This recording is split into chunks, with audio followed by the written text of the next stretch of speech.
When Lena Carter stumbled through the doors of Manhattan's most exclusive restaurant, barefoot, bleeding, and half dead, she had no idea the man who caught her would change everything. Adrian Viscari doesn't do mercy. He doesn't do second chances.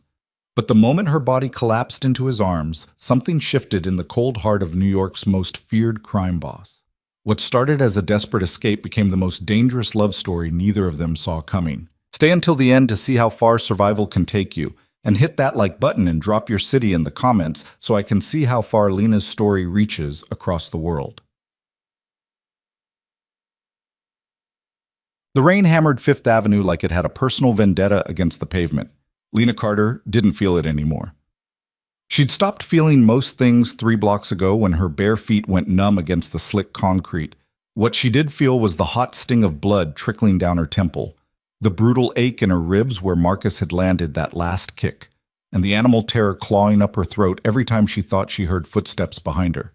She shouldn't have run. Running only made him angrier, but staying would have killed her. The streets blurred past in streaks of yellow cab lights and neon signs she couldn't read through the rain and the blood in her eyes. Her thin dress, the one Marcus had bought her, the one he said made her look presentable, clung to her body like a second skin, transparent and useless. She'd lost one of her heels 2 blocks back, left the other one embedded in Marcus's shoulder when she'd finally fought back. That's what started it, the fight back. 3 years she'd taken it, 3 years of walking on egg glass, of measuring every word, of making herself smaller and quieter and less until she was practically invisible. 3 years of telling herself it wasn't that bad, that he loved her really, that if she just tried harder to be what he needed. The crack of his fist across her face tonight had shattered that lie along with her cheekbone. Lena stumbled, caught herself against a parked Mercedes, left a smear of blood on the pristine silver paint. Her vision swam. She needed to stop, needed to hide, needed to... Luz Dorada. The name materialized through the rain-soaked haze, golden letters gleaming against dark wood. She'd passed this restaurant 100 times on her way to the coffee shop where she worked the early shift. Had never been inside. Would never be inside. Places like this didn't let in girls like her, girls with minimum wage jobs and bruises they covered with cheap makeup. But the door was right there. And Marcus's voice was getting closer. "Lena!" The roar cut through the rain, through the traffic, through every rational thought in her head. She shoved away from the Mercedes and ran. Her bare feet slapped against the sidewalk. Her lungs burned. The door to Luz Dorada gleamed like salvation 10 feet away, then 5, then... Her leg gave out. She hit the ground hard, tasted blood, felt something crack in her wrist as she tried to catch herself. The world tilted sideways. Rain filled her mouth. She couldn't get up. Couldn't breathe. Couldn't... Hands grabbed her from behind. "You stupid bitch." Marcus's breath was hot against her ear, familiar and rancid. His fingers dug into her arms hard enough to bruise. New bruises on top of old ones. "Did you really think you could run from me?" Lena tried to scream. Nothing came out but a wet, broken sound. "I own you," Marcus hissed. "I bought you dinner. I gave you a place to live. You owe me." The restaurant door opened. Light spilled out onto the rain-slicked sidewalk, warm and golden and impossibly bright. Lena turned her head, squinting through blood and tears and rain, and saw him. She didn't know his name yet. Didn't know anything except that he was tall, maybe 6'3", and built like violence with a suit tailored to contain it. Dark hair swept back from a face that could have been carved from marble, if marble could look that dangerous. Eyes so dark they were almost black, fixed on her with an intensity that made her forget how to breathe. But it wasn't his face that made Marcus's grip loosen.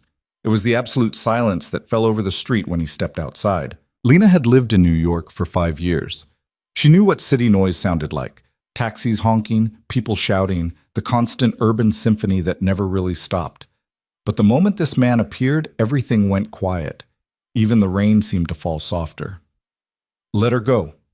His voice was quiet, calm, the kind of calm that came before hurricanes. Marcus laughed, actually laughed. "This is between me and my girlfriend, buddy. Walk away." The man's expression didn't change. He didn't blink, didn't raise his voice, just stood there in the rain in his probably $10,000 suit and repeated, "Let her go." Something in his tone made the hairs on Lena's arms stand up. made Marcus's fingers twitch against her skin. I said... 3 men materialized from the shadows behind the restaurant door. They didn't run, didn't pull weapons, just stood there, arranged in a semicircle behind the dark-eyed man. And that was somehow more terrifying than if they'd been pointing guns. Marcus saw them. Lena felt the moment his confidence cracked, felt his grip on her arms loosen just a fraction. You don't know who you're dealing with, Marcus tried, but his voice had gone thin. I'm a lawyer at Morrison and Blake. I have connections. You'll leave. The dark-eyed man took a step forward. Just one. Marcus jerked backward like he'd been shoved, dragging Lena with him. Or, the man continued in that same soft, terrible voice, I'll have my associates explain to you, in detail, why putting your hands on a woman in my neighborhood is a mistake you won't live long enough to regret. The world seemed to hold its breath. Then Marcus let go. Lena crumpled to the sidewalk, her legs refusing to hold her anymore.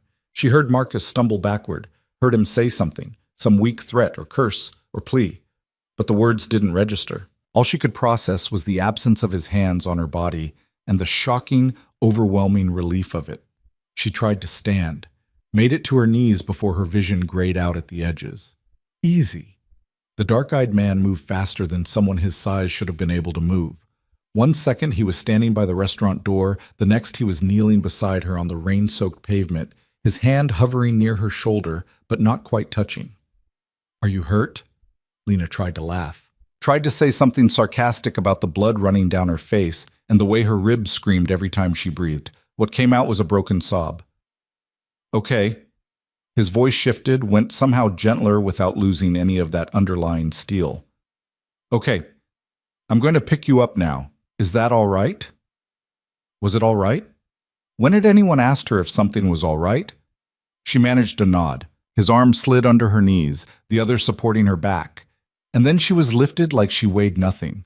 Like she was something precious instead of something broken. The world tilted again, but this time it felt less like falling and more like being caught. Marco, he spoke over her head to one of the men behind him. The lawyer. Make sure he understands the cost of coming back to this neighborhood. How permanent? Memorable. Not fatal. Yet.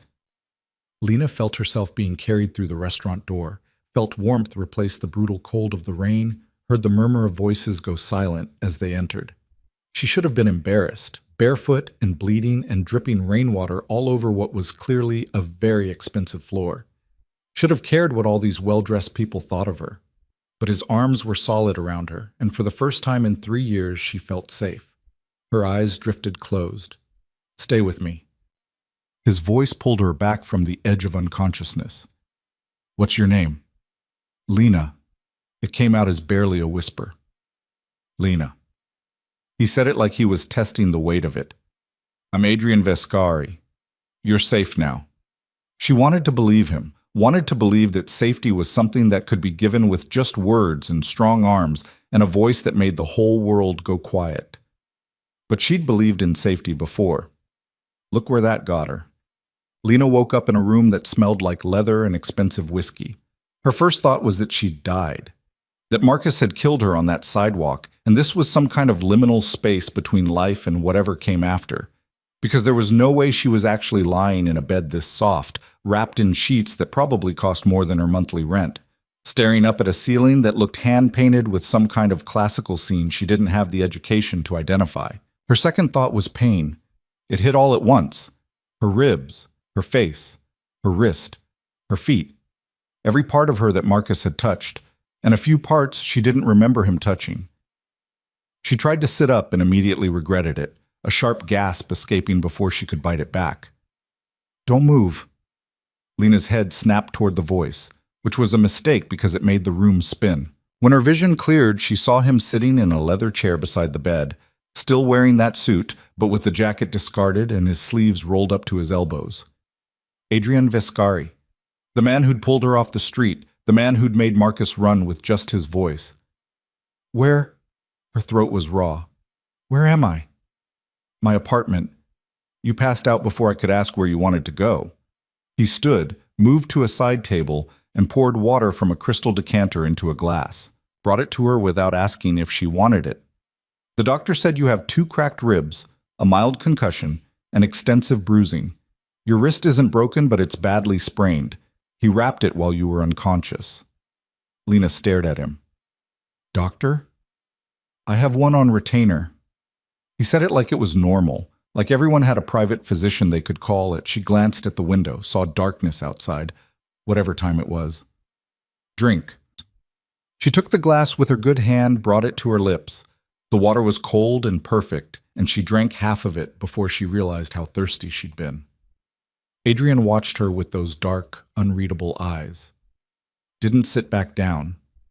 Just stood there like he was ready to catch her if she fell, which was ridiculous because she was already lying down. The man who hurt you, he said quietly. Marcus? Is he your husband? No. The word came out sharp. Boyfriend. Ex-boyfriend. As of tonight. How long? 3 years. Something flickered across Adrian's face. Not pity, she couldn't have stood pity, but something harder, colder. And has he been hurting you for 3 years? Lena looked away, fixed her gaze on the water glass in her hand, on the way the light caught in the crystal and split into rainbows. It wasn't always bad. That's not what I asked. She set the glass down on the nightstand with more force than necessary. Why do you care? You don't know me. I'm nobody. You crashed through the doors of my restaurant covered in blood. His voice stayed level, controlled, but she heard steel underneath. That makes you my problem, and I don't leave my problems unsolved. I'm not a problem. I'm a person. I know. He pulled the chair closer to the bed, sat down again, and this time when he looked at her, there was something almost like respect in his eyes, which is why I'm asking instead of just handling it. Do you want Marcus dead? The question landed like a physical blow. Lena stared at him, searching for the joke, the exaggeration, any sign that he wasn't completely serious. Found nothing but that same calm, patient expression. You're insane, she whispered. I'm practical. He put you in the hospital. He'll do it again if given the chance. Adrian leaned forward, elbows on his knees, hands clasped. I can make sure he never gets that chance. But I need to know what you want. I want... Lena's breath hitched. What did she want? She'd spent 3 years not wanting anything, not thinking about anything except how to survive the next day. I want him to leave me alone. I want to stop being afraid. I want... Her voice broke. Adrian waited. Didn't rush her. Didn't offer empty platitudes or tell her it would be okay. Just sat there in expensive silence while she tried to pull herself back together. I don't want him dead, she finally managed. I just want to be free of him. Then that's what you'll have. He stood, buttoned his cuffs with precise, economical movements. Rest. There's a bathroom through that door with everything you might need. Clothes in the closet. They'll be too big, but they're clean. I'll have something brought that fits better tomorrow. Wait. Lena struggled to sit up despite the pain in her ribs. I can't stay here. I don't even know you. You could be... dangerous? A slight smile curved his mouth, but it didn't reach his eyes. I am dangerous, Lena. Extremely. But not to you. How can you possibly know that? How can I know that? Because if I wanted to hurt you, I wouldn't have pulled you off the street. I wouldn't have called my doctor. I wouldn't have asked what you wanted. He moved toward the door, paused with his hand on the frame. You're safe here. That's not a promise. It's a fact. Sleep. We'll talk more in the morning. Adrian? His name felt strange in her mouth, too intimate, but he turned back. Why are you helping me? He was quiet for a long moment, his expression unreadable in the dim light from the bedside lamp. Because everyone deserves one person who catches them when they fall, he finally said. Even if they don't believe they deserve it. Then he was gone, the door clicking shut behind him with a soft finality that somehow felt more secure than any lock. Lena sat alone in the too soft bed, in the too expensive room, wearing nothing but a t-shirt someone had changed her into while she was unconscious. She should have been terrified, should have been planning her escape, should have been doing anything except sinking back into the pillows and feeling, for the first time in 3 years, like maybe she could breathe. Outside, rain still hammered against the windows. Inside, wrapped in Egyptian cotton sheets that smelled like cedar and something darkly masculine, Lena Carter closed her eyes and slept without nightmares. Morning came with weak sunlight filtering through floor-to-ceiling windows that overlooked Central Park. Lena woke slowly, her body one massive bruise, her mind fuzzy with painkillers she didn't remember taking. It took her several seconds to remember where she was, several more to convince herself it hadn't been a fever dream. Then she tried to sit up, and her ribs reminded her that everything, all of it, had been very, very real. Jesus, she hissed, pressing a hand to her side. Coffee or tea? Lena yelped, which hurt, and twisted toward the voice, which hurt worse. Adrian stood in the doorway holding a tray like he was some kind of deranged room service attendant. He'd changed clothes, different suit, this one charcoal gray with a black shirt underneath, no tie. His hair was still damp like he'd recently showered. You scared the hell out of me, Lena managed. Apologies, I knocked but you didn't answer. He crossed the room and set the tray on the bed beside her. I wasn't sure which you preferred, so I brought both, and food. The doctor said you needed to eat. Lena looked down at the tray. Coffee in a delicate porcelain cup, tea in another, toast, fruit, eggs that looked professionally prepared. Her stomach growled despite the pain. I can't pay you back for this, she said quietly. For the doctor, the clothes, the everything. I work at a coffee shop. I make barely enough to cover rent and groceries. I can't. Did I ask you to pay me back? No, but then don't worry about it. Adrian pulled the chair over again, sat down in that same controlled way he did everything. Eat, then we'll talk. Lena wanted to argue, wanted to maintain some shred of pride, some sense that she wasn't just another charity case for a rich man to feel good about. But her stomach had other ideas, and the eggs smelled really good, and honestly, she was too tired to fight. She ate. Adrian watched her in silence, which should have been uncomfortable, but somehow wasn't. He had a stillness about him that was almost meditative, like he could sit there for hours without moving, and it wouldn't bother him at all. How do you feel? He asked when she'd finished most of the food. Like I got hit by a truck. Accurate.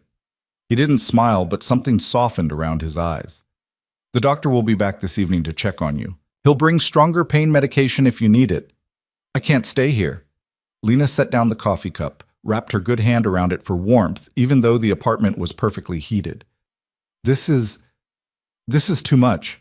I need to go home, get my things, figure out where is home. She hesitated. Marcus's apartment. In Brooklyn. But I can't go back there.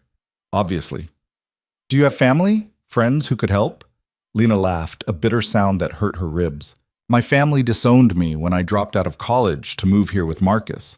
Said I was throwing my life away. Guess they were right. And friends? She shook her head. He didn't like me having friends. Said they were a bad influence. I haven't talked to anyone outside of work in over a year. Adrian's expression didn't change, but his hands tightened almost imperceptibly where they rested on his knees. I see. So yeah, I'm kind of screwed. Lena tried for a smile, failed. But that's not your problem. I'll figure something out.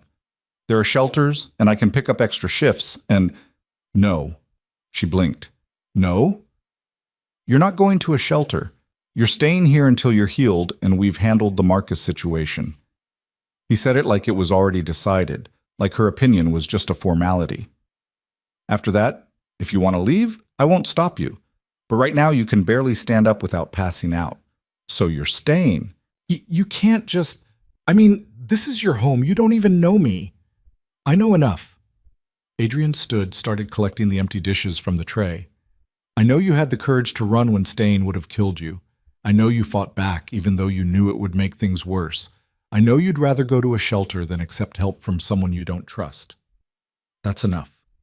Lena stared at him, at this strange, terrifying man who'd pulled her off the street and brought her to his home and was now clearing her breakfast dishes like it was normal. Who are you? She asked quietly. Really? Adrian paused, tray in hand, and looked at her. Really looked at her, like he was weighing how much truth she could handle. I'm someone who solves problems, he finally said. Usually permanent solutions to permanent problems. But I can be flexible when the situation calls for it. That's not an answer. It's the only answer you're getting right now. He moved toward the door. Rest.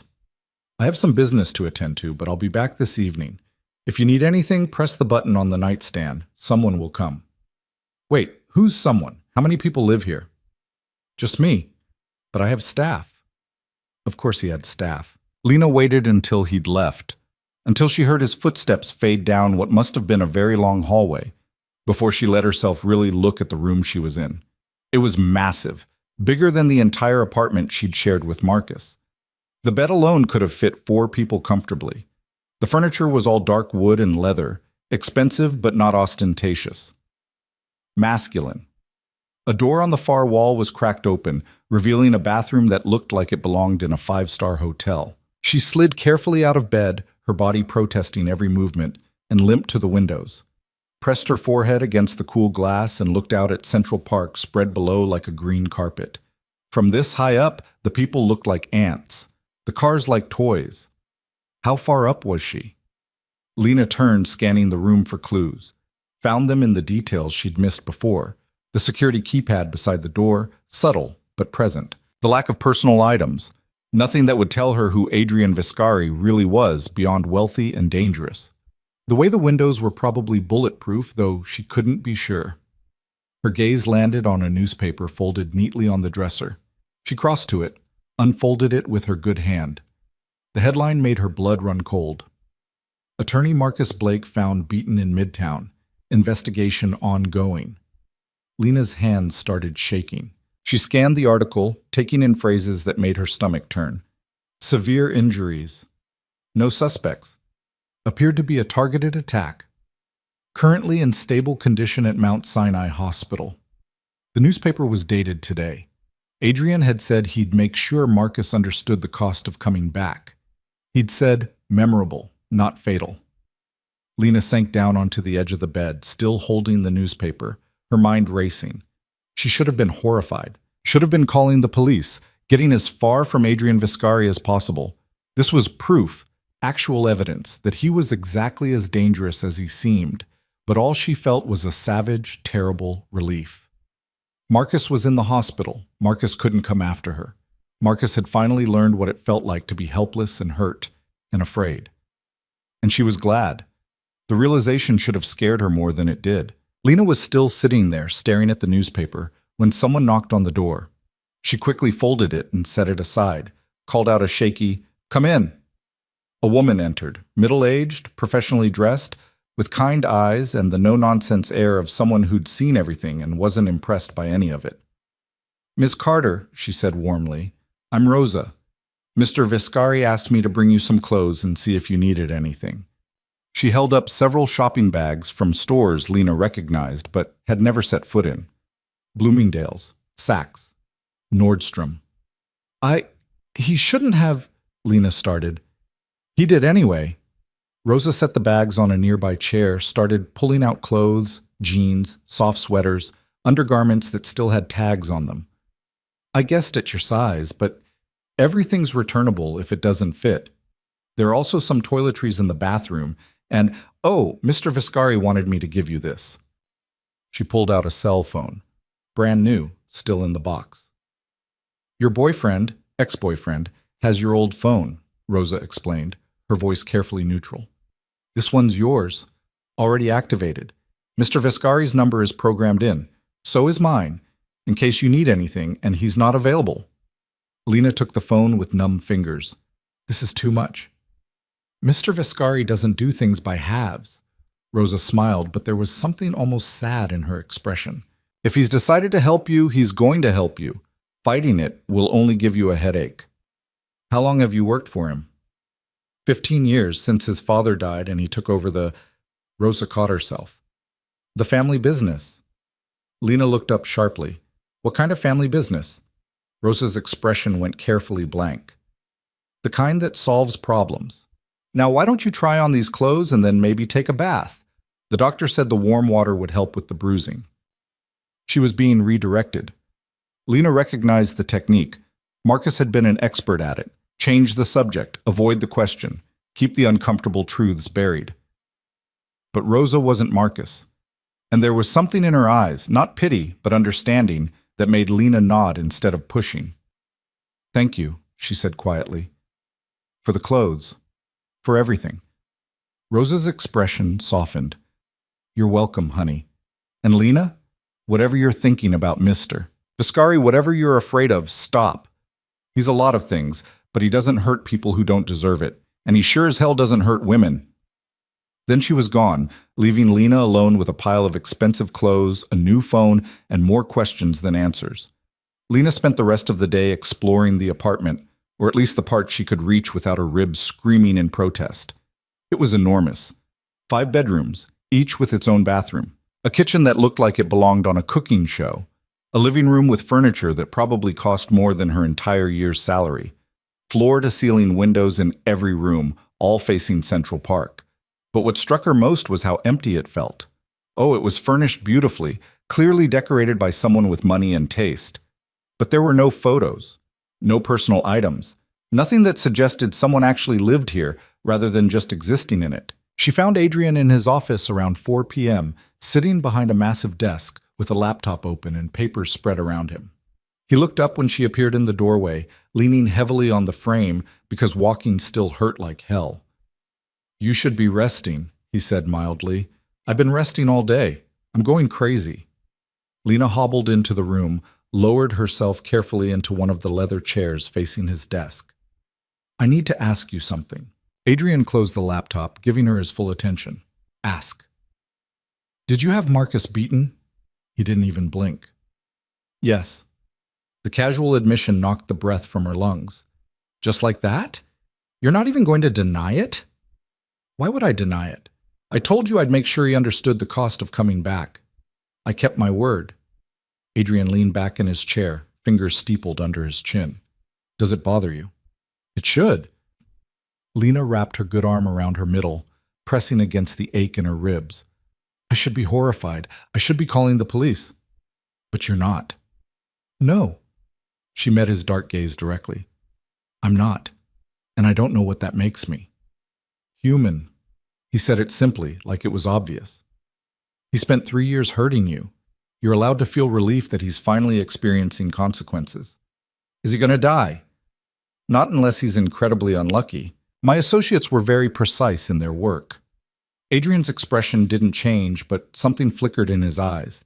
He'll heal, but he'll remember, and he won't come near you again. Lena absorbed this, turning it over in her mind.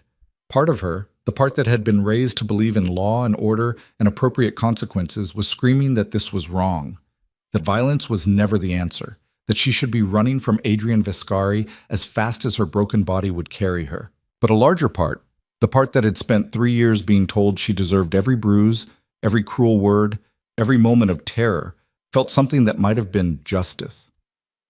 Who are you really? She asked again. And don't give me that I solve problems line. I want the truth. Adrian studied her for a long moment, as if weighing her capacity for that truth. My family has controlled certain interests in New York for 3 generations, he finally said. Legitimate businesses, restaurants, real estate, shipping, and less legitimate ones. We provide services that exist in the gray areas of the law: protection, mediation, problem resolution. You're a criminal. I'm a businessman who operates outside conventional boundaries. He spread his hands. If that makes me a criminal in your eyes, I won't argue. But I'm also the reason you're not dead in an alley somewhere. So perhaps we can agree that morality is more complex than we're taught in school. Lena laughed, a short, sharp sound that hurt her ribs. You're insane. So you've said. The corner of his mouth quirked up. And yet you're still here. Where else would I go? You made sure of that when you had my boyfriend beaten half to death. Ex-boyfriend, Adrian corrected quietly. And I made sure of it when I gave you a safe place to heal. The Marcus situation is separate. He was right, and that somehow made it worse. Because Lena couldn't blame him for trapping her here when he'd literally just offered her clothes and medical care and asked nothing in return. Couldn't play the victim when he'd been nothing but honest about who and what he was. I don't understand you, she admitted. You're a crime boss. You hurt people for a living. But you pulled me off the street like I mattered. Why? Adrian was quiet for so long she thought he wasn't going to answer. When he finally spoke, his voice had gone soft in a way that made her chest tight. My mother was like you, he said. Beautiful. Fragile. Trapped in a relationship with a man who hurt her. My father. He looked past her, at something she couldn't see. I was 8 years old the first time I saw him hit her, too young to stop it, too weak to do anything but hide and pretend I didn't hear her crying. Lena's breath caught. When I was 15, I got strong enough to fight back. Put him in the hospital. Adrian's gaze refocused on her, sharp and hard. He never touched her again. But the damage was done. She died 2 years later. Officially, it was an aneurysm, but I've always believed it was from years of absorbing violence her body couldn't process. Adrian, so when I saw you fall on that sidewalk, bloody and broken and still trying to run, he stopped, jaw tight. I saw her, and I couldn't walk away. Won't walk away. Not from you. The confession hung in the air between them, raw and painful, and impossibly intimate for two people who'd met less than 24 hours ago. Lena didn't know what to say. Didn't have words for the complicated tangle of emotions in her chest, gratitude and fear, and something that might have been the first stirrings of trust. Thank you, she finally whispered, for telling me. For everything. Adrian nodded once, brisk and controlled again, the moment of vulnerability sealed away. The doctor will be here in an hour. After he checks you, we'll have dinner. You need to keep your strength up. Okay. Lena stood carefully, using the chair for support, paused in the doorway and looked back. Adrian? Your mother? What was her name? He met her eyes, and for just a second, the ice in them thawed. Elena, he said softly. Her name was Elena, Lena's own name, with one letter different.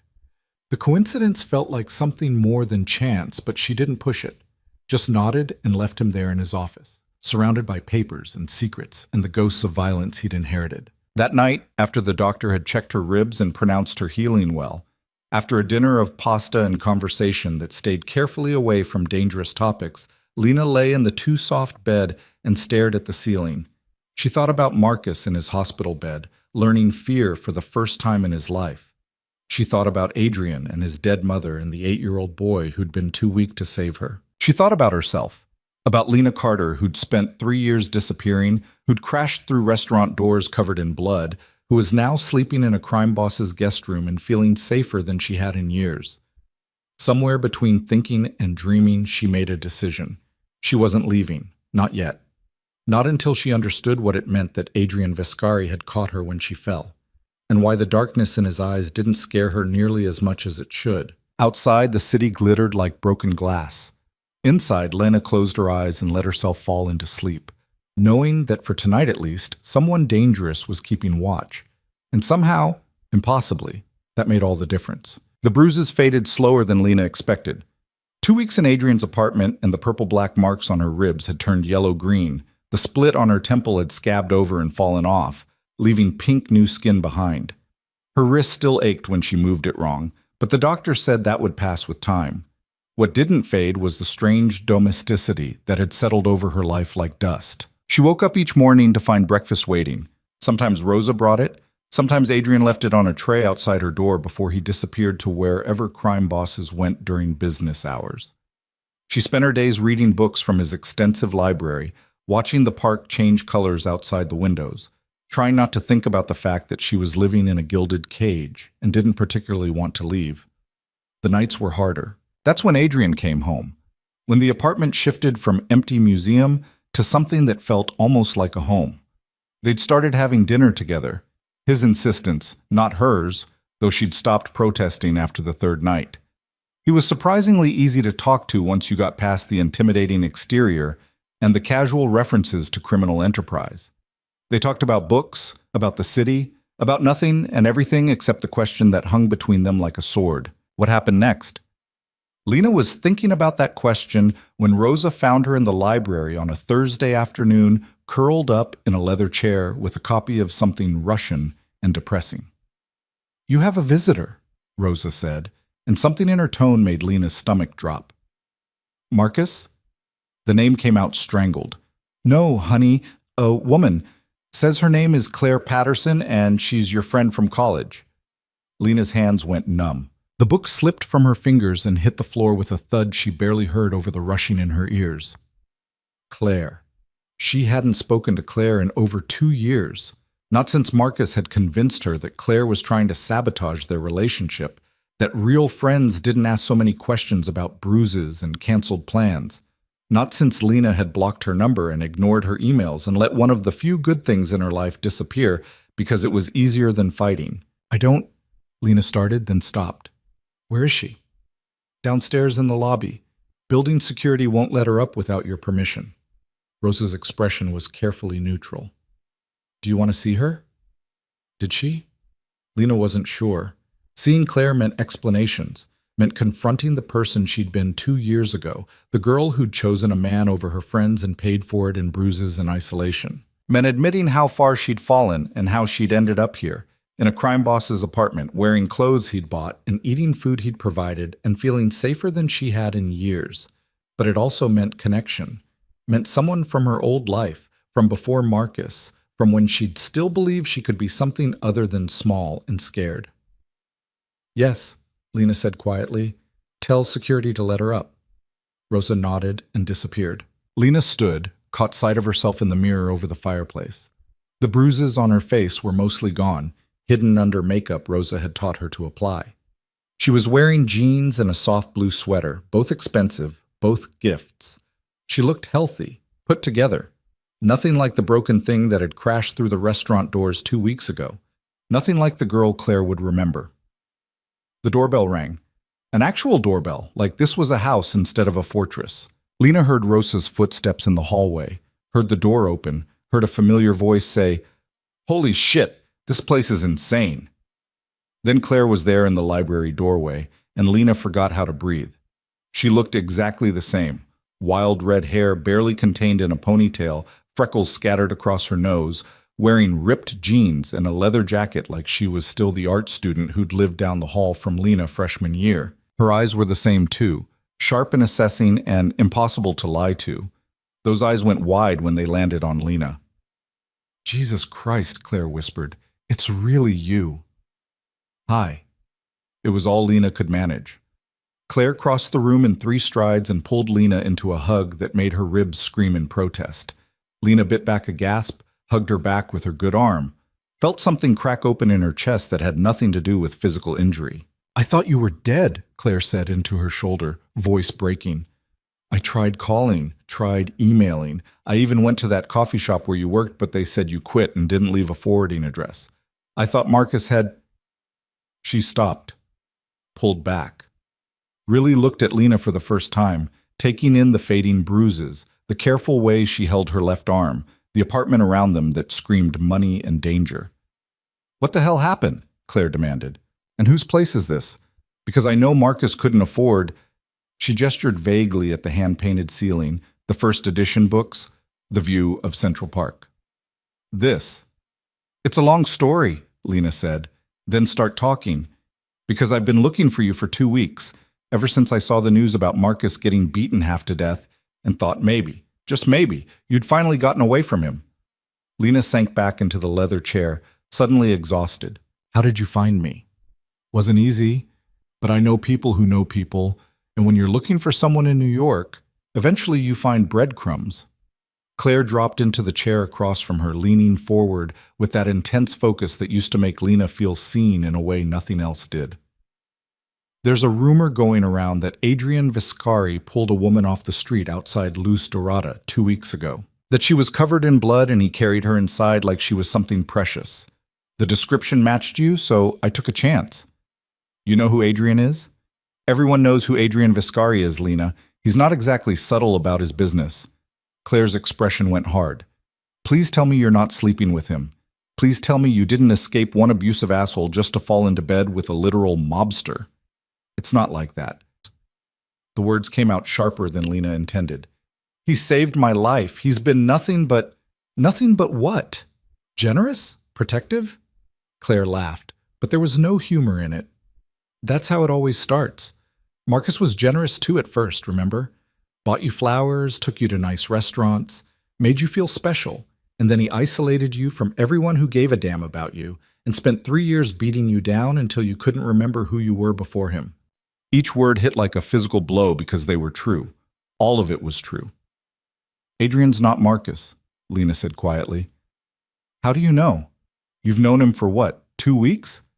Because Marcus never asked what I wanted, never gave me a choice, never looked at me like I was a person instead of a possession. Lena met Claire's eyes directly. Adrian does?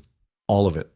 Claire studied her for a long moment, searching for something Lena wasn't sure she wanted found. You care about him, she finally said. Not a question. I don't know what I feel. Lena wrapped her good arm around her middle, pressing against ribs that didn't hurt quite as much anymore. I know I feel safe here. I know he's never touched me without permission. I know he had Marcus beaten because I told him I wanted to be free, and that should horrify me, but it doesn't. What does that make me? Human. Claire's expression softened. And probably traumatized. Lena, you need help. Real help. Therapy. Not... She gestured around the apartment. Whatever this is. I know. Lena had been thinking the same thing for days now. But I can't afford therapy. Can barely afford to breathe right now. I quit my job at the coffee shop when I left Marcus, and I don't have savings, and... Stay with me. Lena blinked. What? Stay with me, Claire repeated. I have a 2-bedroom in Brooklyn. My roommate just moved out, so the second room's empty. You can stay there while you get back on your feet. No strings. No crime bosses. Just you and me figuring out what happens next. The offer hung in the air between them, tempting and terrifying in equal measure. It was exactly what Lena should want. A way out. A return to normal life.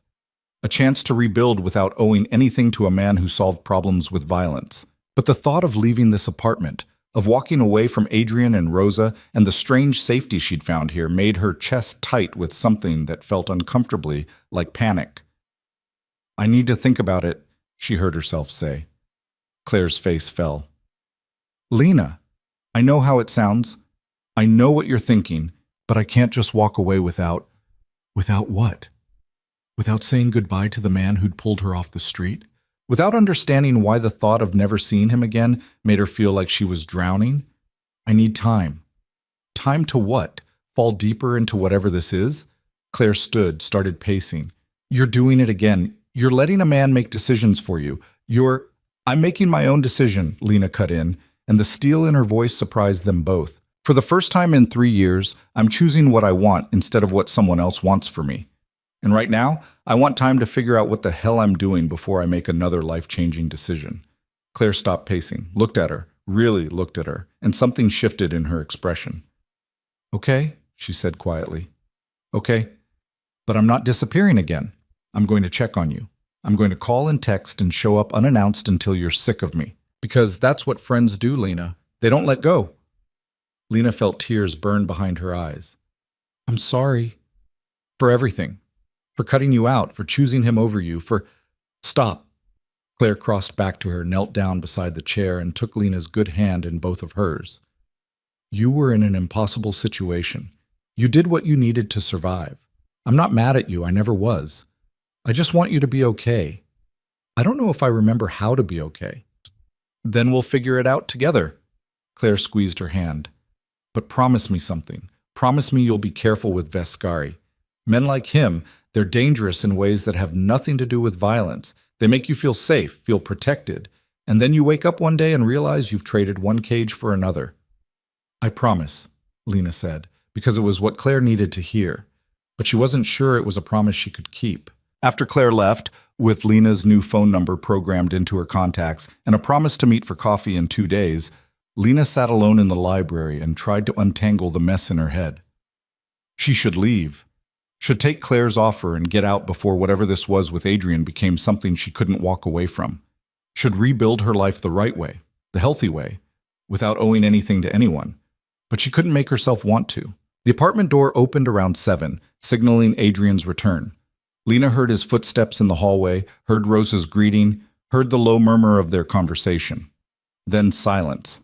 She found him in his office, jacket discarded, sleeves rolled up, staring at his laptop with an expression that would have sent lesser men running. He looked up when she appeared in the doorway, and the hardness in his face softened almost imperceptibly. You had a visitor, he said. Not a question. How did you... Building security called. They always call when someone asks for access to this floor. Adrian leaned back in his chair, watching her with those dark, unreadable eyes. Your friend Claire Patterson, art gallery owner in Chelsea. No criminal record, no connection to Marcus. Clean. You ran a background check on her? I run background checks on everyone who comes near you. He said it matter-of-factly, like it was normal. It's safer that way. Lena should have been angry, should have resented the invasion of privacy, the assumption that he had the right to investigate her friends. But all she felt was a weary kind of resignation. She wants me to move in with her, Lena said. Says I should get away from you before I trade one cage for another. Something flickered across Adrian's face, too fast for her to identify. And what do you want? There it was again, that question, the one that gave her choice when everyone else just told her what to do. Lena crossed to his desk, lowered herself into the chair facing him. Her ribs barely protested anymore. I want to understand why I don't want to leave, she said honestly. I want to know why being here feels safer than going back to my old life. I want to figure out what the hell is happening between us, because it's not nothing, and we both know it. Adrian was very still. It's not nothing, he agreed quietly. Then what is it? He was silent for a long moment, his gaze holding hers with an intensity that made her skin warm. I don't know, he finally admitted. I've spent 15 years keeping people at a distance. It's safer that way, cleaner. But you, he stopped, jaw tight. You make me want things I shouldn't want. Like what? Like seeing you smile, like knowing you're safe, like keeping you close even though the smart thing would be to let you go. Adrian's hands curled into fists on the desk. I'm not a good man, Lena. I've done things that would make you run if you knew the details. I'll do worse things before I'm done. You should take your friend's offer. You should get as far from me as possible. But you don't want me to. No. The word came out rough. I don't. Lena's heart was beating too fast. This was dangerous territory. Emotions and want and the kind of honesty that led to complications neither of them needed. But she was tired of being careful, tired of making decisions based on fear instead of desire. I'm not leaving, she said. Not yet. Not until I'm ready. And when will you be ready? I don't know. Lena stood, moved toward the door, paused, and looked back. But I'll tell you when I figure it out. She left him there in his office, surrounded by whatever dark business occupied his nights, and went to bed feeling more awake than she had in years. The next 2 weeks passed in a strange rhythm. Lena had coffee with Claire every other day, long conversations about art and the city, and carefully avoiding the topic of Adrian except in the vaguest terms. She started physical therapy for her wrist, grueling sessions that left her sweating and swearing but gradually restored her range of motion. She read. She healed. She watched Adrian come and go with his dark suits and his darker secrets, and tried to ignore the way her pulse jumped every time he walked into a room. They had dinner together every night. Sometimes they talked. Sometimes they sat in comfortable silence, the kind that only existed between people who'd stopped trying to impress each other. He never pushed, never demanded, never made her feel like she owed him anything beyond her company. And that, more than anything else, was what made leaving impossible. It was a month after the night she'd crashed into his life when everything changed. Lena was in the kitchen attempting to make pasta, an olive branch, a way to contribute something beyond just existing in his space. She'd found Rosa's recipe book and was doing her best to follow instructions for carbonara when Adrian came home 3 hours early. She knew something was wrong the moment she heard his footsteps. They were too fast, too purposeful. When he appeared in the kitchen doorway, his expression made her blood run cold. Pack a bag, he said without preamble. We're leaving. Lena's hand stilled on the cutting board. What? Why? Marcus was released from the hospital this morning. Adrian's voice was controlled, but she could hear the tension underneath. He made bail 2 hours ago. And according to my sources, the first thing he did was ask about you. Fear spiked through her, sharp and familiar. He knows I'm here? Not yet, but he's looking, and he has resources. Lawyer friends, private investigators, people who owe him favors. Adrian moved into the kitchen, started gathering things with efficient, economical movements. I can protect you here, but it's safer if we're not predictable. I have a house upstate. Secure, private. We'll stay there until the Marcus situation is permanently resolved. Permanently resolved. Lena's voice came out flat. You mean until he's dead? Adrian looked at her directly. I mean until he's no longer a threat. The method is negotiable. This was it. This was the moment when the reality of Adrian's world crashed into the fantasy she'd been living, when she had to decide if she could accept what he was, not just in theory, but in practice. Not just violence in the abstract, but the specific, calculated elimination of a threat, of a person, even if that person was Marcus. I need you to understand something, Adrian continued when she didn't respond. His dark eyes were steady on hers, unflinching. I've killed people. Not many, but enough. Always for reasons I could justify. Self-defense, protection of family, elimination of threats that couldn't be contained any other way. I'm not proud of it, but I'm not ashamed either. It's the world I was born into. And you'd kill Marcus. Not a question. If that's what it takes to keep you safe, yes, without hesitation. He moved closer, close enough that she could smell cedar and something darker. But I won't do it without your consent. If you want me to find another way, legal channels, witness protection, disappearing you somewhere he'll never find you, I'll make it happen. The choice is yours. There it was again. Choice. The thing Marcus had never given her. Lena's hands were shaking. She set down the knife before she dropped it, gripped the edge of the counter for support. I don't want him dead, she heard herself say, but I don't want to spend the rest of my life running either. Then we find a middle ground. Adrian's voice gentled. We scare him badly enough that running sounds better than staying. We make it clear that pursuing you means consequences he's not willing to face. We convince him that you're not worth the cost. How? A ghost of a smile crossed Adrian's face. I have people who specialize in persuasion. And your friend Marcus, he's a coward underneath the lawyer veneer. Cowards break easily when they realize the rules don't protect them anymore. It should have sounded threatening, should have made her recoil, but all Lena felt was a savage satisfaction that Marcus was about to learn what fear really meant. Okay, she said quietly. Do what you need to do. Adrian nodded once. Pack enough for a week. Casual clothes. We leave in 20 minutes. He was gone before she could respond, leaving her alone in the kitchen with half-made carbonara and the knowledge that she'd just given a crime boss permission to terrorize her ex-boyfriend. The girl she'd been a month ago would have been horrified.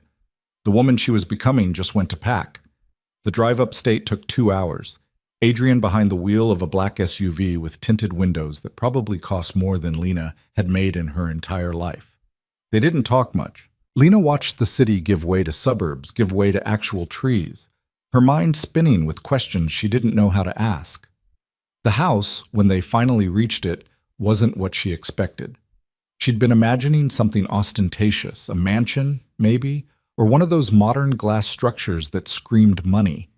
Instead, Adrian pulled up to a sprawling craftsman-style home set back from a private road, surrounded by woods that looked like they went on forever. It was beautiful in an understated way, all natural wood and stone, with wide porches and windows that reflected the late afternoon sun. My grandfather built this place, Adrian said as he killed the engine. Back when the family business was mostly legitimate, my mother loved it here. Elena. The woman he'd named without quite naming her when he told Lena his story. It's beautiful, Lena said softly. It's safe. He grabbed their bags from the back. No one outside the family knows about this property. No public records, no paper trail. We could stay here for months and no one would find us. Months. The word sent a strange thrill through her that had nothing to do with fear. Inside, the house was warm and lived in a way Adrian's Manhattan apartment never felt. There were photos on the walls, actual personal items, family pictures spanning decades. Lena caught glimpses of a beautiful dark-haired woman who must have been Elena, a stern-looking man who had Adrian's jawline, a young boy with serious eyes who grew into the man standing beside her. Adrian gave her a quick tour, kitchen, living room, library that rivaled the one in Manhattan, 4 bedrooms upstairs. He put her bag in the room next to his without comment, just set it down and said, "Make yourself comfortable. I have some calls to make." Then he disappeared into what looked like an office, leaving Lena to explore on her own. She ended up on the back porch as the sun set, wrapped in a blanket she'd found draped over a chair, watching the woods turn dark. It was quiet here, in a way the city never was. No traffic, no sirens, Just wind in the trees and the distant call of something that might have been an owl. Can't sleep? Lena turned to find Adrian in the doorway, jacket gone, shirt unbuttoned at the collar. He looked different here, less like a crime boss and more like a man who'd escaped to the woods to find peace. Didn't try yet, she admitted. It's so quiet. I'm not used to quiet. He moved to stand beside her at the railing, careful not to crowd her space. It takes adjustment. I used to hate it when I was younger. Too much time to think. But now it's the only place I can actually relax. Do you come here often? Not as often as I should. Adrian was quiet for a moment, staring out at the darkening woods. The business keeps me in the city most of the time, but this is home in a way Manhattan never will be. Lena absorbed that, turning it over in her mind. Thank you for bringing me here, for keeping me safe, for everything. You don't need to thank me. Yes, I do.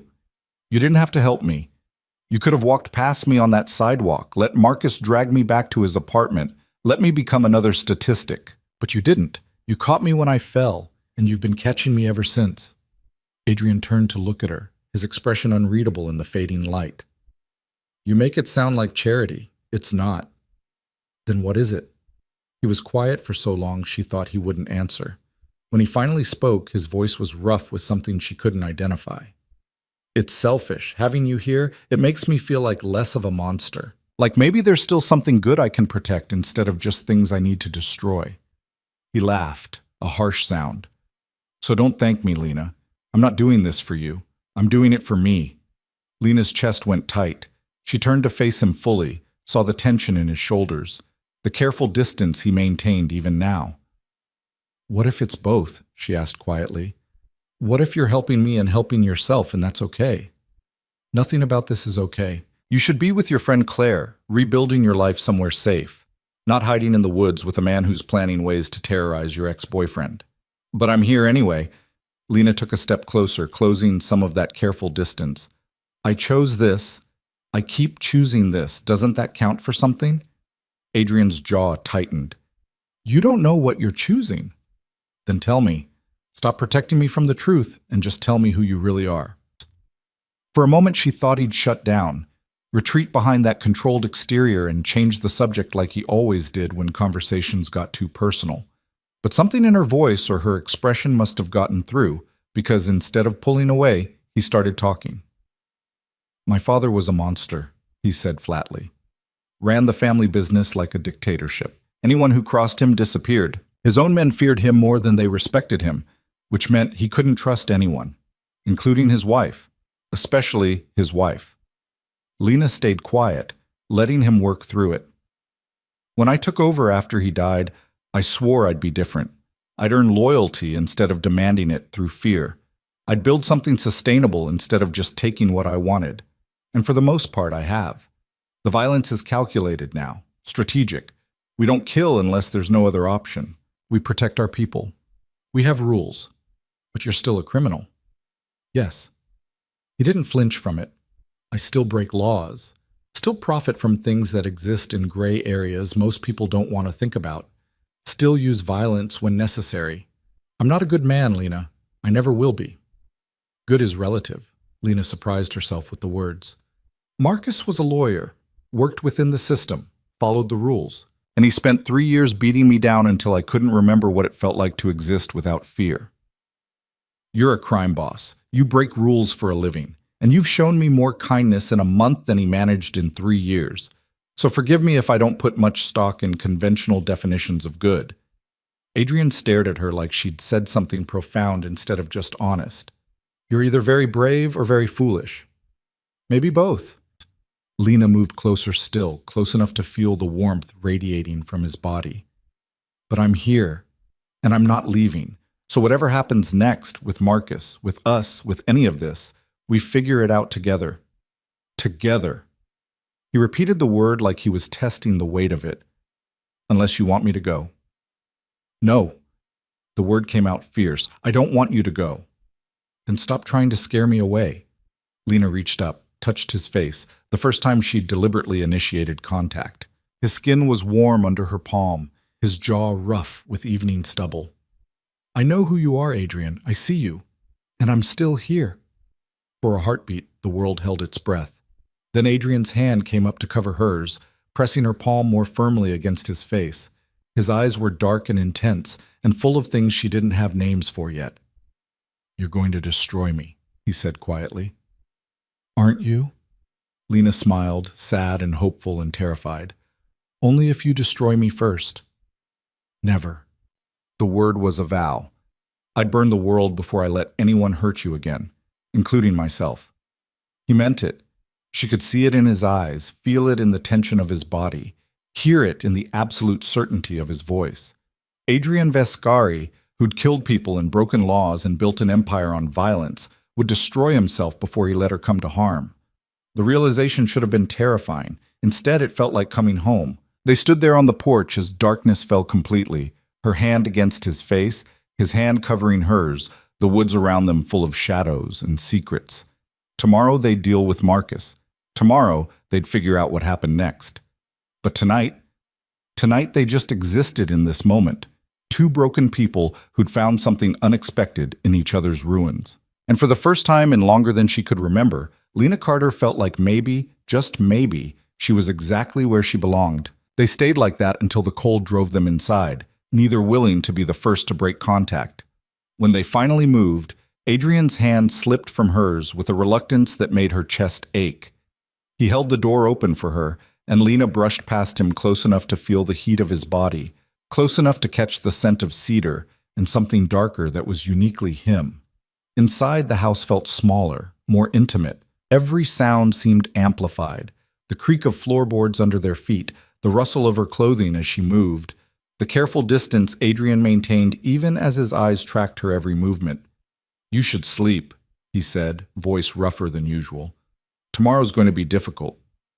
"What happens tomorrow?" Adrian's expression went carefully neutral. "I have people meeting with Marcus, making him understand that pursuing you comes with consequences he's not equipped to handle. And if he doesn't listen, then the consequences escalate until he does."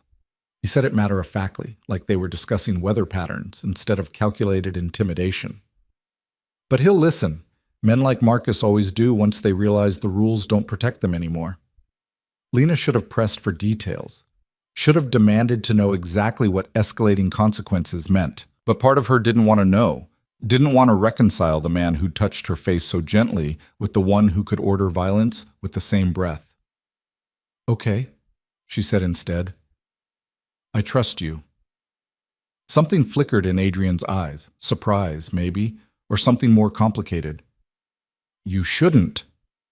"But I do anyway." Lena moved toward the stairs, paused with her hand on the banister. "Good night, Adrian." "Good night, Lena." She could feel his gaze on her back as she climbed the stairs, heavy and intent and full of things neither of them was ready to name. Her room was exactly as she remembered from the tour, comfortable and impersonal, decorated in earth tones that matched the woods outside. Someone had unpacked her bag while they'd been on the porch. Her clothes hung in the closet, her toiletries arranged in the bathroom. The efficiency should have been unsettling. Instead, it just felt like being taken care of. Lena changed into sleep clothes, soft pants and a t-shirt, and slid between sheets that smelled like lavender and something wilder. Through the wall, she could hear Adrian moving around in his room, water running, footsteps, the creak of bed springs as he lay down. She pressed her hand against the wall, feeling the solid reality of it, imagining him on the other side doing the same thing. Sleep came eventually, dragging her under into dreams that mixed Marcus's fists with Adrian's hands, fear with safety, running with staying still. She woke to sunlight streaming through unfamiliar windows and the smell of coffee drifting up from downstairs. For a disoriented moment, she couldn't remember where she was. Then it came back in a rush. The woods, the house, the conversation on the porch that had shifted something fundamental between them. Lena pulled on jeans and a sweater and headed downstairs, following the coffee smell like a lifeline. She found Adrian in the kitchen, dressed in dark jeans and a black Henley that made him look less like a crime boss and more like someone who belonged in these woods. He was pouring coffee into 2 mugs, moving with the kind of efficiency that suggested he'd been awake for hours. "Morning," he said without turning around. "How'd you sleep?" "Better than expected." Lena accepted the mug he offered, wrapping her hands around the warmth. You? About the same, but there were shadows under his eyes that suggested otherwise. I have to head into the city for a few hours. There's a meeting I can't miss. The Marcus thing? Related. Adrian took a sip of his coffee, watching her over the rim. I'll have someone stay with you while I'm gone, for safety. Lena's first instinct was to argue. She didn't need a babysitter, didn't need constant supervision. But the practical part of her brain, the part that had kept her alive through 3 years with Marcus, recognized that this wasn't about trust. It was about reality. Marcus was looking for her, and alone in the woods, she'd be vulnerable. Okay, she said. Who? Marco. You met him briefly that first night outside the restaurant. Adrian set down his mug. He's been with my family for 15 years. Loyal, discreet. He'll stay out of your way unless you need something. And if something happens? If Marcus somehow... Marco has instructions to get you somewhere safe and contact me immediately. Adrian's voice went hard. But nothing's going to happen. Marcus doesn't know about this place. Even if he did, he'd have to get past security, past Marco, past every failsafe I've built into this property. You're safe here. He said it with such absolute certainty that Lena almost believed him. Almost. Adrian left 20 minutes later in the same black SUV, leaving Lena alone with Marco, a solid, quiet man in his 40s who positioned himself in the living room with a laptop and a gun he didn't bother hiding. He nodded when she passed, acknowledged her with professional courtesy, then went back to whatever he was doing. Lena spent the morning exploring the house more thoroughly, found photo albums in the library, leather-bound and carefully preserved. Opened one to find pictures of Adrian as a child, serious-eyed and solemn even then, standing between his parents in formal portraits that looked more like obligations than memories. His mother Elena was stunning, dark-haired and delicate, with a smile that didn't quite reach her eyes. His father was imposing, radiating authority, and something colder that made Lena's skin prickle even in photographs. There were other photos too. Adrian as a teenager, already tall and serious. Adrian in his 20s, standing with men who had the same hard look in their eyes that Marco had. Adrian at what looked like his father's funeral, expression blank and controlled and completely unreadable. He was 17 when that was taken. Lena jumped, nearly dropping the album. Marco stood in the doorway, expression apologetic. Sorry, didn't mean to startle you.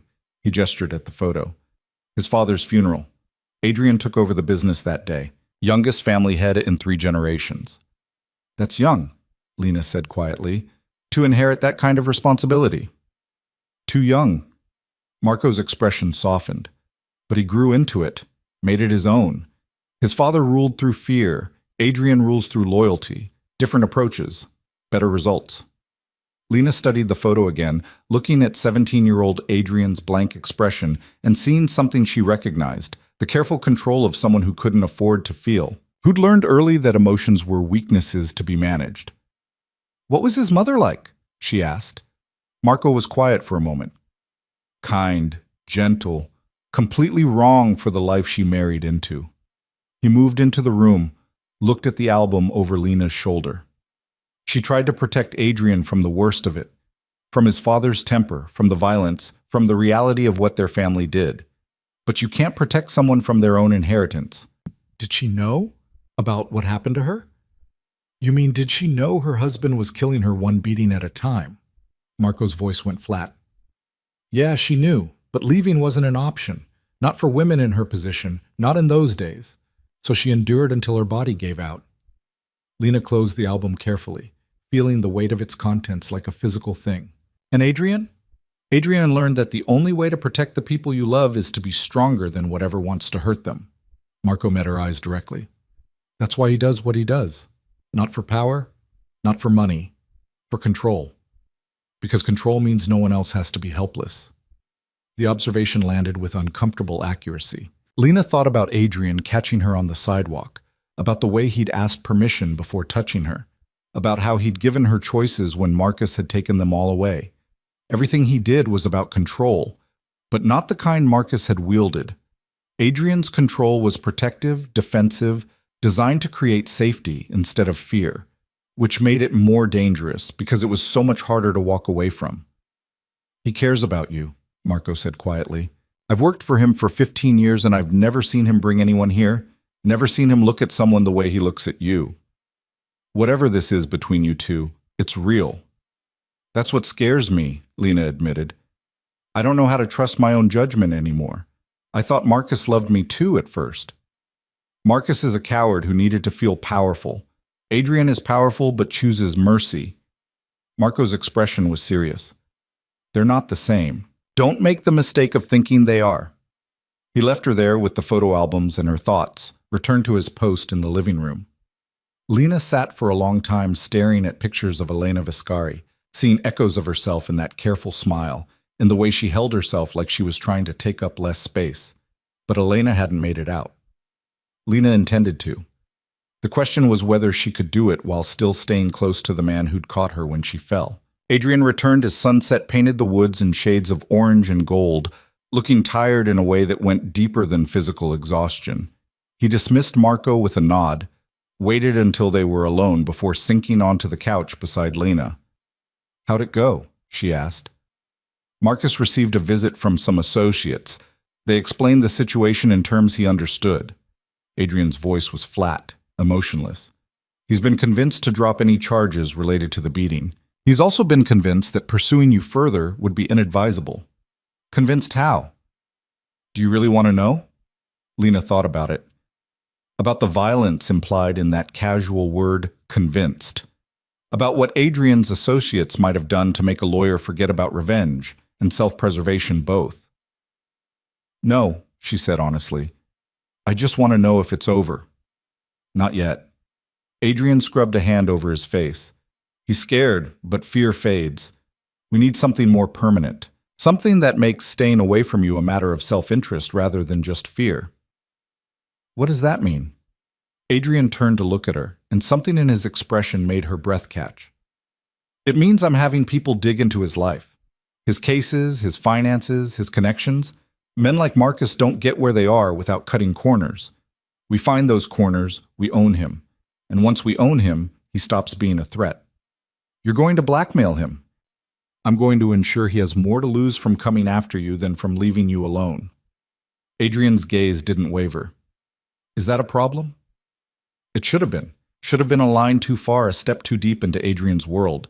But Lena thought about Marcus's hands on her arms, thought about 3 years of fear and pain, and being made to feel like she deserved it. Thought about the freedom to exist without constantly looking over her shoulder. No, she said, it's not a problem. Relief flickered across Adrian's face, there and gone. My people are thorough. They'll find something. They always do. They sat in silence as the light outside faded to purple, then black. Adrian looked exhausted, shoulders tight with tension he couldn't quite hide. Without thinking about it, Lena reached over and took his hand. He went very still. Looked down at their linked fingers like he couldn't quite believe they were real. You don't have to do that, he said quietly. Do what? Comfort me. I'm the one who's supposed to be protecting you. Maybe we protect each other. Lena laced her fingers through his, feeling the calluses on his palm, the strength in his grip. Maybe that's how this works. Adrian's hand tightened around hers. I don't know how to do this, whatever this is. I'm good at business, good at strategy, good at violence. But this, he gestured vaguely between them with his free hand. I don't have a playbook for this. Neither do I. Lena shifted closer, drawn by something she didn't have words for yet. But we're figuring it out anyway. Are we? Aren't we? She turned to face him fully, their hands still linked between them. You brought me to your family home. You're dismantling my ex-boyfriend's life to keep me safe. You look at me like I'm something precious instead of something broken. That sounds like figuring it out to me. Adrian's free hand came up to cup her face, thumb brushing over her cheekbone with devastating gentleness. You're not broken, Lena. You're bent. There's a difference. What's the difference? Broken things can't be fixed. Bent things just need time to straighten out. His dark eyes held hers, intense and searching. And I have all the time in the world. Lena's breath caught. She was acutely aware of everything. The warmth of his hand against her face, the solid weight of his fingers laced through hers, the way he was looking at her like she was the only thing in the world that mattered. The space between them felt charged, dangerous, full of possibility. "Adrian," she whispered, not sure what she was asking, but he seemed to understand anyway. His thumb traced her lower lip, a question in the gesture. Lena answered by leaning in, closing the distance between them, pressing her mouth to his in a kiss that felt less like falling and more like flying. He went rigid for a heartbeat, like he couldn't quite believe this was happening. Then his hand slid into her hair, and he kissed her back with a hunger that stole her breath. It wasn't gentle. Nothing about Adrian was gentle except how he chose to touch her. But it wasn't violent either. It was intense and consuming and exactly what she needed. Lena's hands found his chest, felt his heart hammering under her palms. He pulled her closer, careful of her still healing ribs, and she went willingly, climbing into his lap and kissing him like he was oxygen and she'd been drowning. When they finally broke apart, both breathing hard, Adrian rested his forehead against hers. "We shouldn't," he said, voice rough. "You're vulnerable. I'm taking advantage." "Shut up." Lena kissed him again, harder this time. "I'm choosing this. I'm choosing you. Stop trying to protect me from my own decisions." "Lena, do you want me?" She pulled back enough to meet his eyes. "Honestly, do you want this?" "Yes." The word came out fierce. "More than I should. More than is smart. More than—" She kissed him quiet, swallowing whatever self-recrimination he was about to offer. His arms came around her, solid and sure. And for the first time in longer than she could remember, Lena felt wanted for something other than what she could provide or endure. She felt wanted for herself. They moved upstairs eventually, a tangle of careful touches and heated kisses. Adrian kept asking if she was sure, if this was what she wanted, if she needed him to stop. Lena answered each time by pulling him closer, by showing him in actions what words couldn't quite capture. Later, lying in his bed with his arm around her and moonlight painting silver patterns on the ceiling, Lena felt something shift into place. Some puzzle piece she hadn't known was missing. "What are you thinking?" Adrian's voice was a rumble against her back. "That this is probably a terrible idea," she said honestly. "That I'm probably making another mistake. That getting involved with you is complicated and dangerous and exactly the kind of thing I should run from." His arm tightened around her. And I don't care." Lena laced her fingers through his where they rested against her stomach. "For 3 years, I made every decision out of fear. Fear of Marcus, fear of being alone, fear of what would happen if I tried to leave. I'm tired of being afraid. I'm tired of letting fear control me." "So what controls you now?" Lena turned in his arms to face him, saw him in the moonlight, all sharp edges and careful control and eyes that held depth she was only beginning to understand. "Choice," she said. "I'm choosing this, choosing you, choosing to see where this goes, even if it's messy and complicated and probably ends badly." "It won't end badly." Adrian's hand traced patterns on her back, soothing and possessive at once. "I won't let it. You can't control everything. Watch me." But there was something almost like humor in his voice, a softness she was beginning to recognize as uniquely hers. Lena settled back against his chest, listening to his heartbeat, feeling safer than she had any right to feel given the circumstances. Outside, the woods were dark and full of things that hunted in the night. Inside, wrapped in the arms of a man who solved problems with violence and looked at her like she was salvation, Lena closed her eyes and let herself believe that maybe, just maybe, this could work. Morning came too soon, dragging Lena from sleep with Adrian's arms still around her and sunlight streaming through windows he'd forgotten to close. She started to shift, to slip out of bed without waking him, but his arm tightened. "Stay," he murmured, voice rough with sleep. So she did. They had coffee in bed like people who'd been doing this for years instead of hours. Adrian made calls from his laptop while Lena read. The domesticity of it so at odds with what he actually did for a living that it felt surreal. This was her life now. Drinking expensive coffee and expensive sheets while a crime boss worked beside her, occasionally reaching over to touch her hand or her hair like he needed to confirm she was real. It was Marco who shattered the peace, appearing in the doorway looking grim. "We have a problem," he said without preamble. "Marcus hired a private investigator. Guy's good. Found 3 of our safe houses before we shut him down. He's getting close." Adrian was out of bed instantly, all business. "How close?" "Close enough that we need to move. Today." Marco's gaze flicked to Lena. He's got photos of her entering your Manhattan building, has your building staff on his payroll. It's only a matter of time before he puts together that you're here. Lena's blood ran cold. How? How did he find me? Money buys a lot of things, Marco said grimly, including loyalty from people who don't understand what they're dealing with. Adrian's expression had gone hard, dangerous in a way Lena had only glimpsed before. Get the car ready, full security detail. We're going back to Manhattan. That's the last place we should go, Lena protested. If he knows about your building, he knows about the building. He doesn't know about the penthouse security, or the private elevator, or the fact that I have 50 men who'd die before they let someone unauthorized get to you. Adrian was already pulling on clothes, moving with efficient precision. The city is my territory. Out here, we're exposed. There, I have control. Control. Always about control.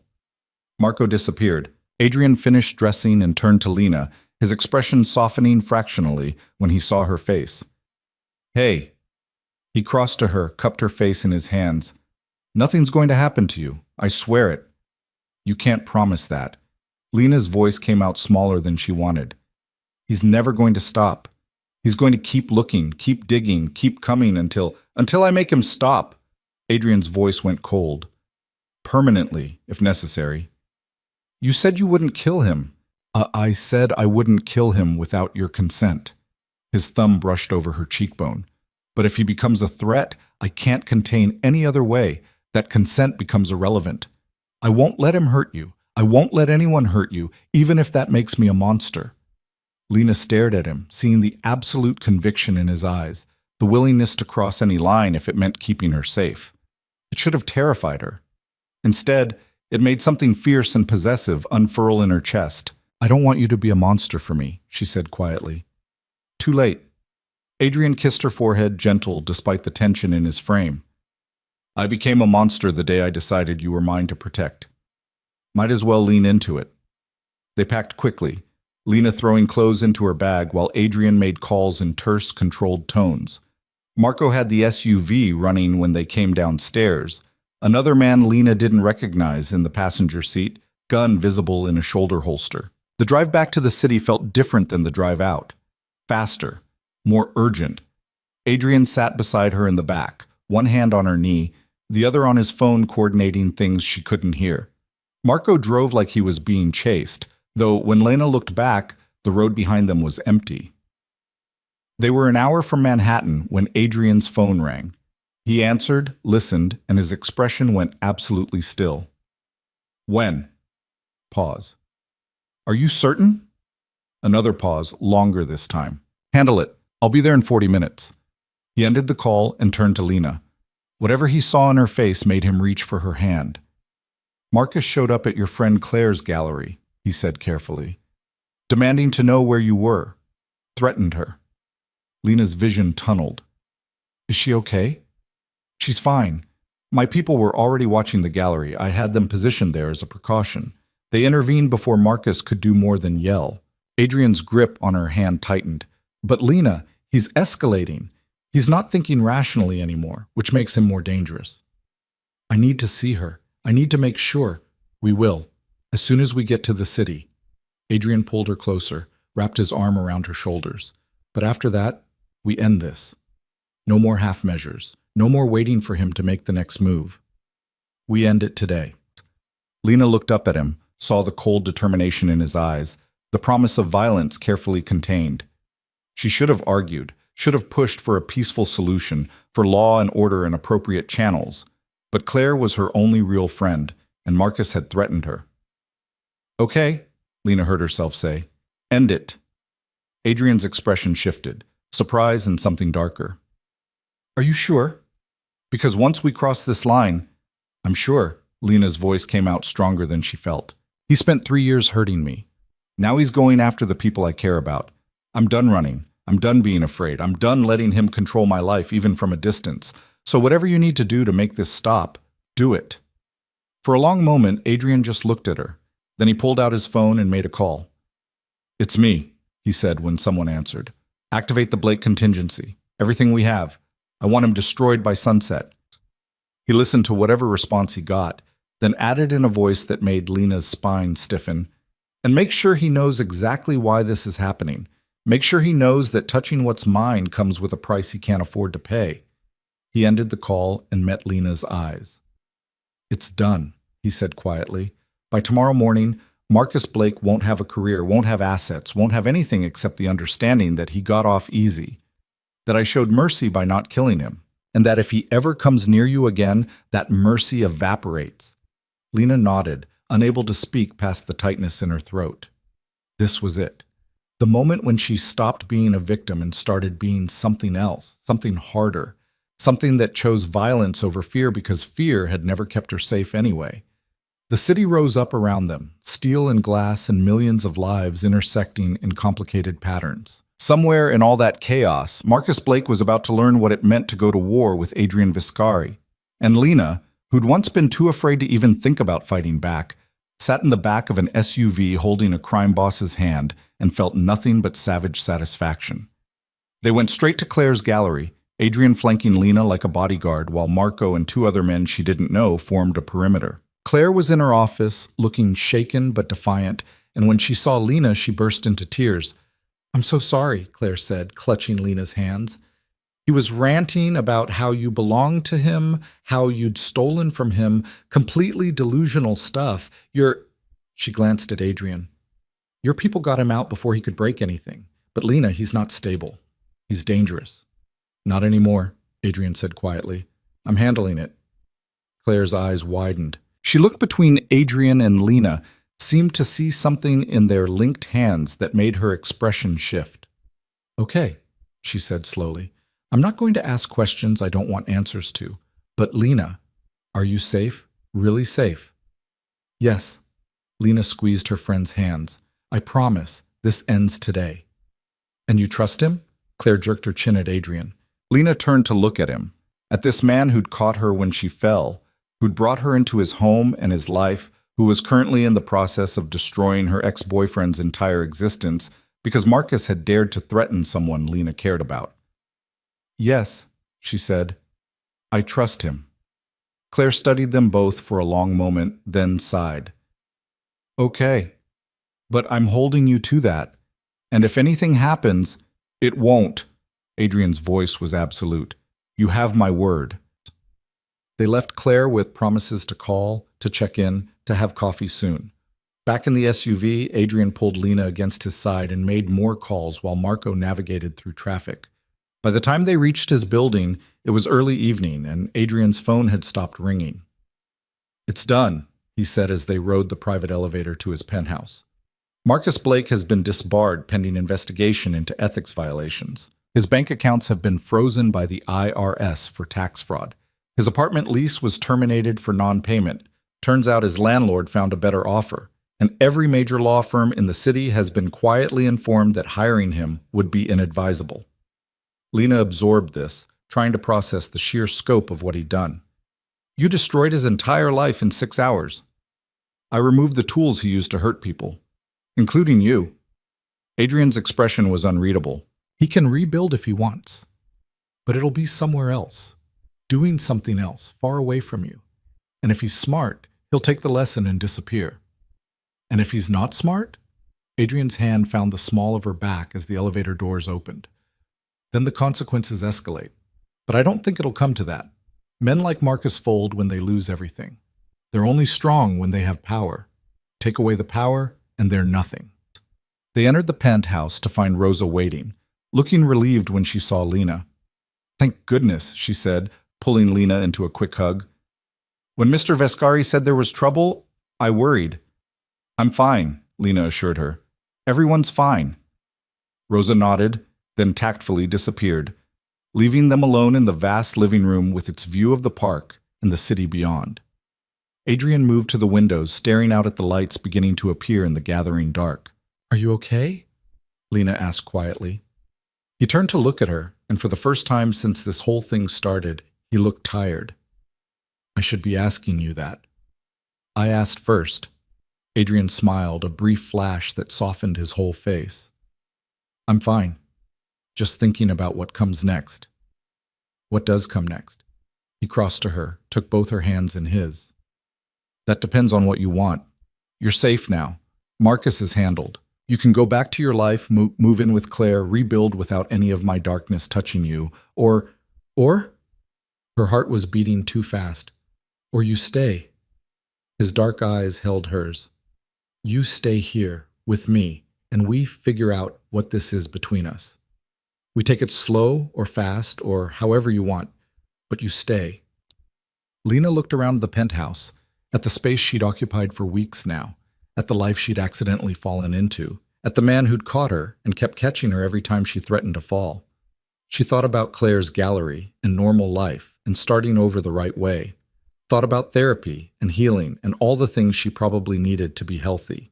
Then she thought about Adrian's hands on her face, about the way he looked at her like she was something precious, about how for the first time in years she felt like she existed instead of just surviving. I'll stay, she said. On one condition. Adrian's expression went wary. What condition? You stop trying to protect me from yourself. Lena stepped closer, close enough to rest her hands on his chest. You stop acting like you're some monster I need to be saved from. You let me make my own choices about what I can handle. Deal? For a long moment, he just looked at her. Then he pulled her close and kissed her, deep and thorough and full of promises neither of them had words for yet. Deal, he murmured against her mouth. But if you change your mind, I won't. You might. Then I'll tell you. Lena pulled back enough to meet his eyes. I'm not Marcus's victim anymore, Adrian, and I'm not yours to protect from everything, including yourself. I'm just me, bent, but not broken, healing, but not healed, choosing you anyway. Something in his expression cracked, revealing vulnerability he usually kept locked away. I don't deserve you. Probably not, Lena smiled. But you caught me when I fell, so you're stuck with me now. Adrian laughed, actually laughed, and pulled her close again. Outside, the city glittered with a million lives in motion. Inside, two people who'd found each other in violence and fear and unexpected grace stood holding each other, figuring out what came next. It wouldn't be easy. Lena knew that. She'd need therapy. Would need to learn how to trust her own judgment again. Would need to navigate what it meant to be with someone whose business was violence even when his hands were gentle. But she'd survived Marcus. She'd survived the worst thing she could imagine. Everything after this was just figuring out how to live instead of just survive. And looking up at Adrian's face, seeing the way he looked at her like she was his whole world, Lena thought maybe that was possible after all. 3 days passed in a strange, suspended reality where Lena kept waiting for the other shoe to drop, and it never did. Marcus didn't call, didn't show up, didn't send threatening messages or hire more investigators. According to Adrian's people, he'd packed what belongings he could carry and left the city entirely, heading west with no forwarding address and no plans to return. He's gone, Adrian told her over breakfast on the fourth morning, setting down his phone with an air of finality. My sources confirmed he's in Nevada, working as a paralegal for a small firm in Reno, living in a studio apartment, keeps his head down. Lena absorbed this, trying to reconcile the man who'd terrorized her for 3 years with someone who'd folded so completely. Just like that? He just gave up? He learned the cost of not giving up. Adrian's voice was matter of fact. Sometimes the lesson sticks. She wanted to feel relief. Wanted to feel the weight lift off her shoulders and finally breathe without the constant fear that Marcus would appear around every corner.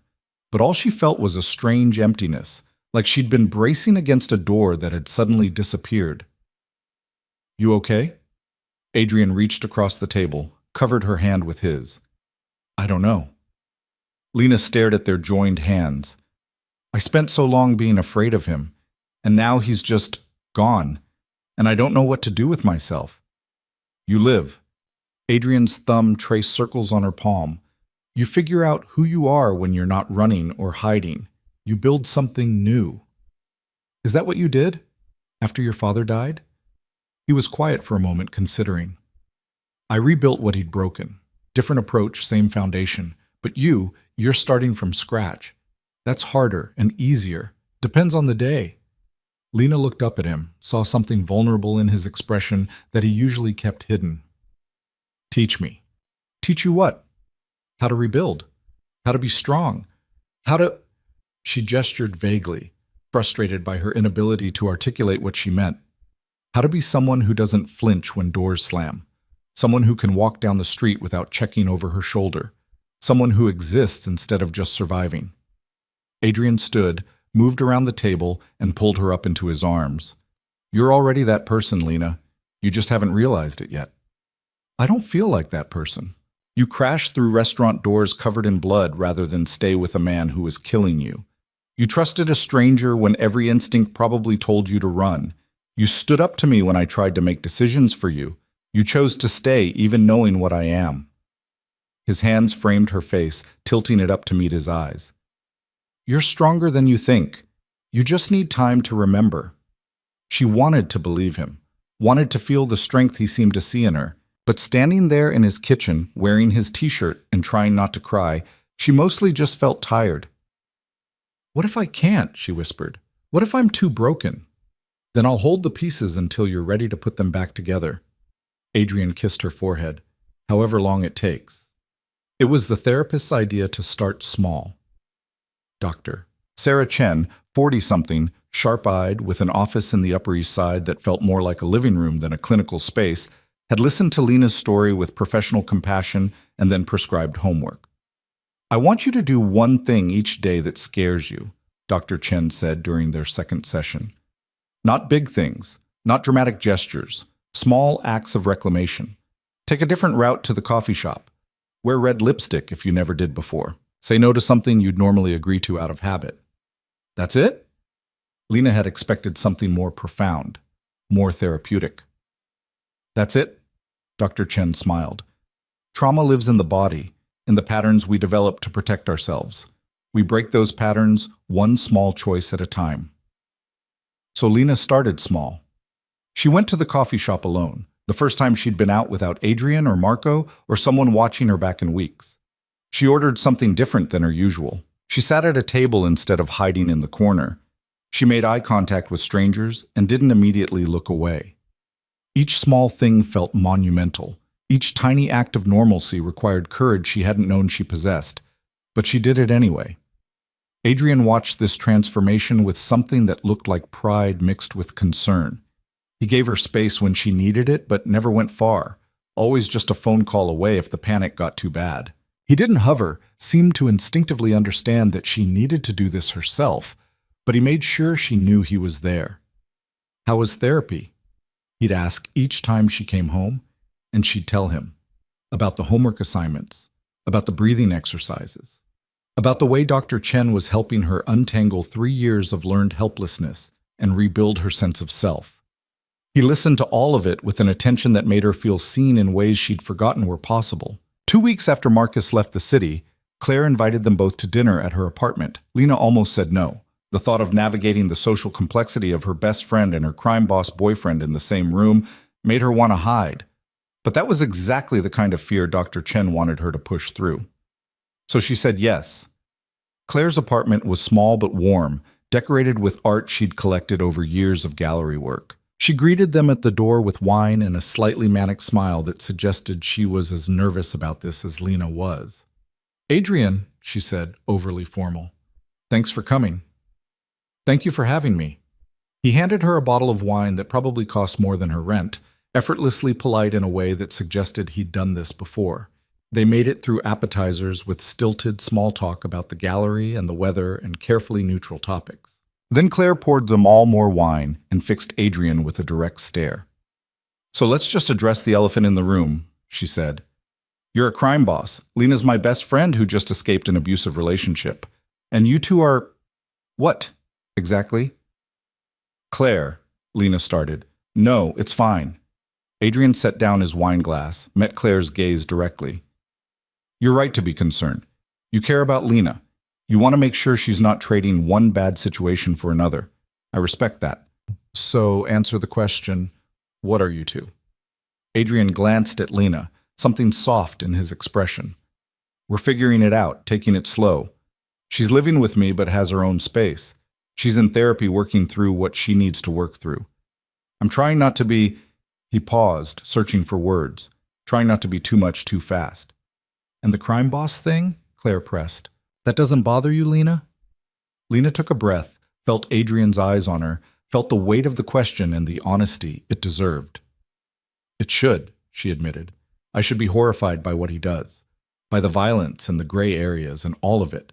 But Claire, he's never once made me feel unsafe, never raised his voice to me, never touched me without permission, never made me feel small or stupid or like I deserved to hurt. Marcus was a lawyer, worked within the system, and he spent 3 years destroying me. So forgive me if I'm not sure conventional morality is the metric I want to use anymore. Claire was quiet for a long moment, studying them both. You love him? It wasn't a question, but Lena answered anyway. I'm starting to, yeah. And you? Claire turned to Adrian. How do you feel about her? Adrian's hand found Lena's under the table, laced their fingers together. I'd burn the world for her, he said simply. And I'm trying very hard not to, because that's not what she needs. But the impulse is there. That's terrifying, Claire said. I know. Adrian's grip on Lena's hand tightened, but I'm working on it. The dinner got easier after that, the honesty clearing the air enough for actual conversation. They talked about Claire's gallery opening next month, about art and the city, and books they'd all read. Adrian was surprisingly well-versed in contemporary art, engaging Claire in a debate about installation pieces that made Lena smile. He fit, she realized, in her life, in her world, in the spaces she was rebuilding. He fit in ways Marcus never had. When they left, Claire hugged Lena tight and whispered, I still think you're crazy. But if you're happy, I'm happy. I'm getting there, Lena whispered back, one day at a time. In the car on the way home, Adrian was quiet. Lena watched the city lights streak past the windows and felt him working through something. Thank you, he finally said, for defending me. To Claire. I wasn't defending you, I was telling the truth. It's the same thing. He reached over, took her hand again. I know this isn't easy, being with me, the complications, the questions, the way people look at you when they figure out what I am. People used to look at me and see Marcus's girlfriend, Lena said, the quiet one who never spoke up, the one with bruises she explained away. Now they look at me and see Adrian Viscari's. She paused, realized she didn't actually know what to call herself. Partner, Adrian supplied quietly, if that's what you want. Partner. Lena tested the word, felt it settle into place. Yeah, I like that. They spent the rest of the drive in comfortable silence, hands linked, the city passing by outside. When they got home, and it was home now, Lena realized, not just his apartment but theirs, Rosa had left dinner warming in the oven and a note about needing to visit her sister for a few days. They ate on the couch, feet tangled together, watching some documentary about art theft that Adrian seemed genuinely interested in.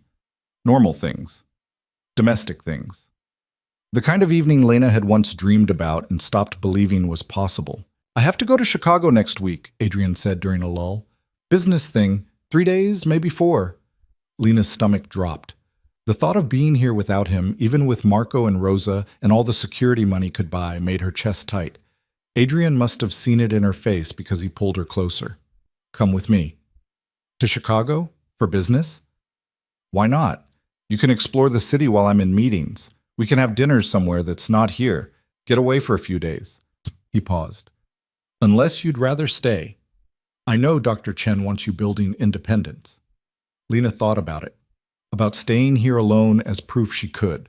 About going with him as proof she wanted to. About what Dr. Chen had said about small choices building toward bigger ones. I'll come, she said. But I want to do things alone while you're in meetings. Actually alone, not with Marco following me. Adrian's jaw tightened. Lena.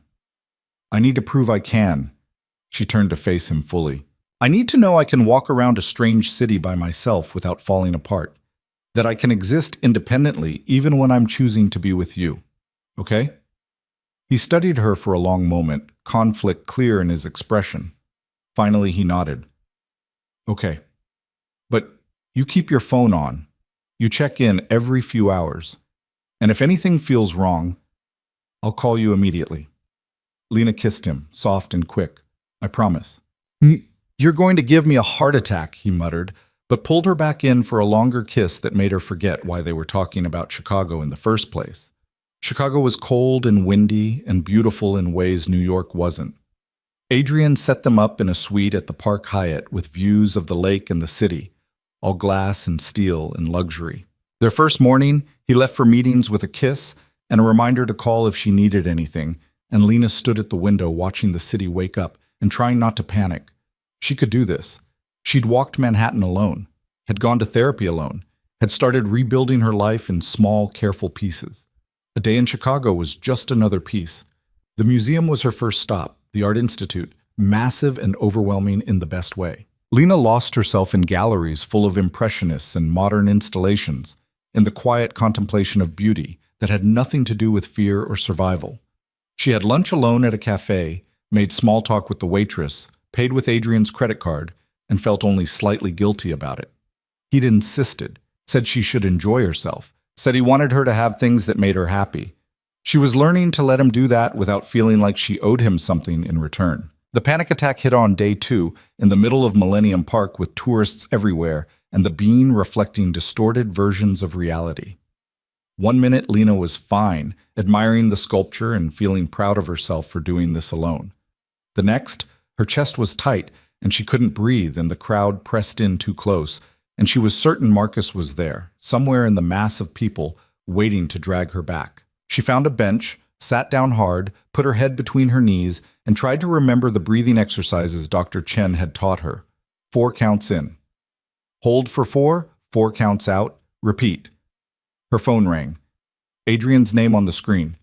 "Hey," she managed, voice shaking. "Where are you?" No preamble, just immediate concern. "Millennium Park. I'm fine, just needed to sit down." "Panic attack?" "Yeah. No point lying. But I'm handling it, breathing through it." She heard movement on his end, voices in the background being dismissed. "I'm 10 minutes away. Stay there." "Adrian, you have meetings." "They can wait. Stay there." He hung up before she could argue. Lena sat on the bench, breathing carefully, watching tourists take selfies with the bean and feeling the panic slowly recede. By the time Adrian appeared, moving through the crowd with Marco a step behind, she was mostly calm again. He sat down beside her without a word, took her hand, just existed there as an anchor while she finished pulling herself together. "Sorry," she finally said. "I know you're busy." "Stop apologizing." Adrian's thumb traced patterns on her palm. "You had a panic attack. That's not something to apologize for." "I was doing so well." "You are doing well. One bad moment doesn't erase all the progress." He turned to look at her, eyes serious. "This is part of healing, Lena. 2 steps forward, 1 step back. Dr. Chen told you that." "I know, I hate feeling weak." "You walked around Chicago alone for a day and a half before this happened. That's not weak, that's brave as hell." Adrian pulled her closer, let her lean against his shoulder. "Take the win. The panic attack is just your brain processing trauma. It doesn't mean you failed." Lena closed her eyes, breathed in his scent, cedar and something darker that meant safety. "Thank you for coming." "Always." He kissed the top of her head. "Ready to head back to the hotel?" "Actually," Lena pulled back, looked at him. "Can we walk for a bit? I don't want to let the panic win. I want to take back the park." Pride flickered across Adrian's face. "Yeah, we can walk." They spent the afternoon wandering Chicago hand in hand, Adrian pointing out buildings with interesting architecture, Lena slowly feeling her equilibrium return. Marco followed at a discreet distance, professional enough to be invisible when they needed privacy. That night, back in their suite with room service and the city lights spread out below them, Adrian pulled her close on the couch. "I'm proud of you," he said quietly, "for pushing through, for not letting the fear win." "I had help." Lena laced her fingers through his. "I couldn't do this without you." "You could. You're stronger than you think." He paused, something shifting in his expression. "But I'm glad you don't have to. Do it alone, I mean." "Me too." Lena turned to face him fully, saw vulnerability in his eyes that he didn't usually let show. "What is it? What's wrong?" "Nothing's wrong, Adrian stopped, seemed to be choosing his words carefully. When you called during the panic attack, my first thought wasn't about the meetings I was in or the deals I was making. It was just getting to you, making sure you were okay. And I realized that somewhere along the way, you became the most important thing in my life. Lena's breath caught. Adrian, I'm not asking for anything, he continued quickly. I know you're still healing. I know this is complicated. I just needed you to know that you matter, more than business, more than reputation, more than any of it. You matter most. She kissed him instead of answering, poured everything she couldn't quite say into the press of her mouth against his.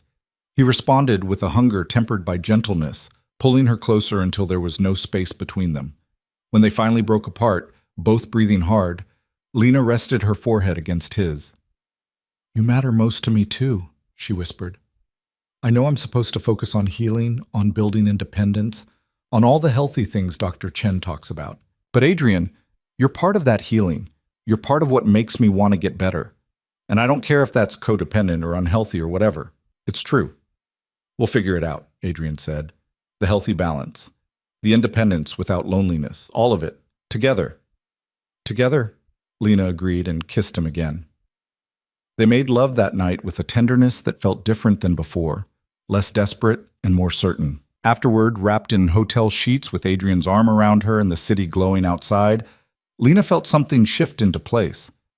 Some final piece of acceptance that this was her life now. This man, this strange relationship, this complicated love that had grown from violence and fear into something real. She'd stopped running, stopped hiding, stopped being the girl who'd crashed through restaurant doors covered in blood. She was someone new now, someone stronger, someone who'd chosen to heal and fight and love even when it was terrifying. And lying there in Adrian's arms, listening to his heartbeat slow into sleep, Lena finally believed she deserved it.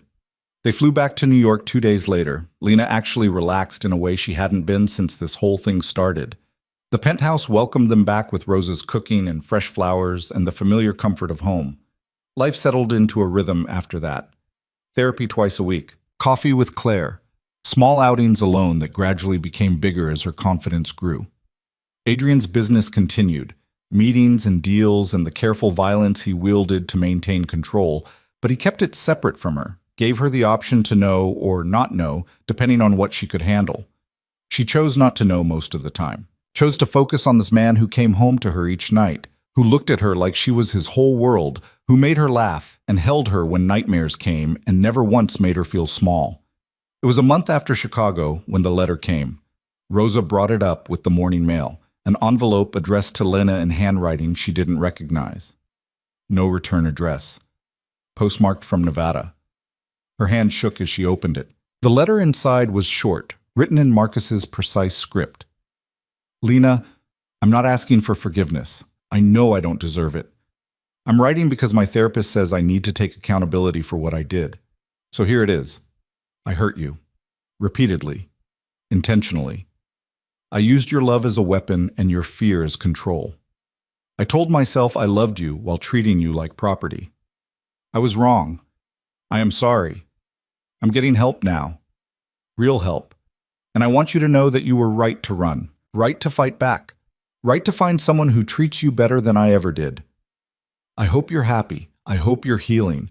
I hope you never think about me again. You deserve better than the man I was. You always did. Marcus. Lena read it 3 times, feeling nothing and everything at once. Anger that he thought a letter could undo 3 years of damage. Relief that he was getting help. Sadness for the girl she'd been who'd loved him before he showed her who he really was. But mostly, she felt free. Adrian found her on the balcony an hour later, still holding the letter, staring out at the park. Everything okay? He touched her shoulder gently, giving her space to pull away if she needed it. Lena handed him the letter without a word, watched his face as he read it, saw his jaw tighten but his expression stay controlled. How do you feel? He asked when he finished. I don't know. Lena took the letter back, folded it carefully. He's trying. That's something, more than I expected. It doesn't erase what he did. I know, but it's acknowledgement. That's more than most abusers ever give. She looked up at Adrian. Dr. Chen says part of healing is accepting that people are complicated, that Marcus can be both the monster who hurt me and the broken person trying to be better. Both things can be true. And you're okay with that? Lena thought about it, really thought about it. Yeah, I think I am, because his journey isn't mine anymore. He can get better or not. He can heal or not. It doesn't affect me. I'm building something new that has nothing to do with him. Adrian pulled her close, pressed a kiss to her temple. I'm proud of you. For what? For being able to separate his accountability from your healing, for not needing him to suffer in order to move on. That takes strength most people don't have. Lena leaned into him, felt his solid warmth against her back. I learned from the best. You learned from yourself.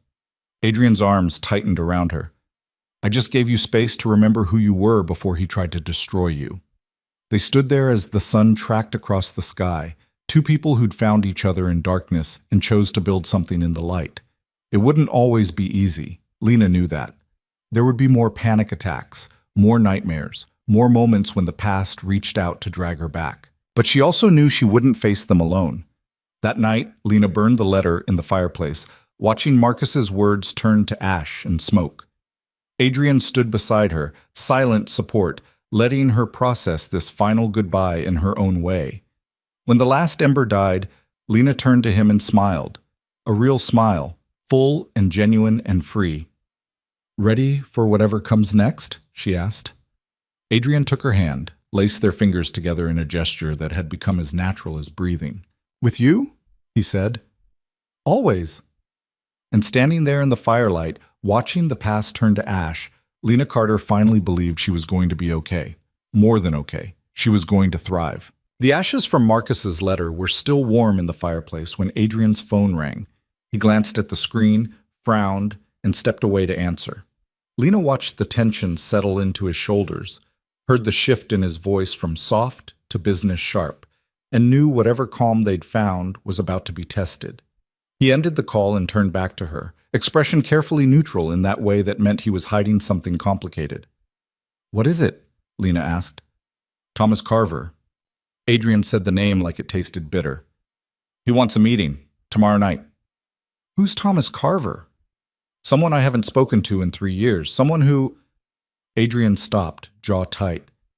Someone who has a problem only I can solve, apparently, and he's willing to pay well for the privilege. There was more to it than that. Lena could see it in the tension around his eyes, in the way his hands had curled into fists at his sides. She crossed to him, placed her palm flat against his chest, felt his heart beating too fast. Tell me, she said quietly. Adrian covered her hand with his, pressed it more firmly against him. Thomas was my father's closest associate. They built the business together. When my father died, Thomas expected to take over, expected me to step aside because I was too young, too soft, not ruthless enough. His voice went hard. I proved him wrong, in ways that made it very clear he wasn't welcome in my organization anymore. We haven't spoken since. And now he wants your help? Now his daughter's in trouble. The kind of trouble that requires my particular skill set to fix. Adrian's expression was unreadable, and he's desperate enough to swallow his pride and ask. Lena thought about this, about the layers of history and resentment and old wounds being reopened. What are you going to do? I don't know yet. Adrian pulled her closer, rested his chin on top of her head. Part of me wants to tell him to go to hell, but his daughter, Sophia, she's 19. Got mixed up with some people who promised her a modeling career and delivered trafficking instead. She managed to escape, but they're hunting her, and Thomas doesn't have the resources to protect her anymore. But you do. Yeah, I do. He was quiet for a moment. The question is whether I use them. Lena pulled back enough to meet his eyes. You already know the answer. You're just trying to convince yourself you have a choice.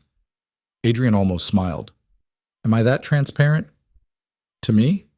Yeah. Lena reached up, touched his face. You're going to help her, because that's who you are.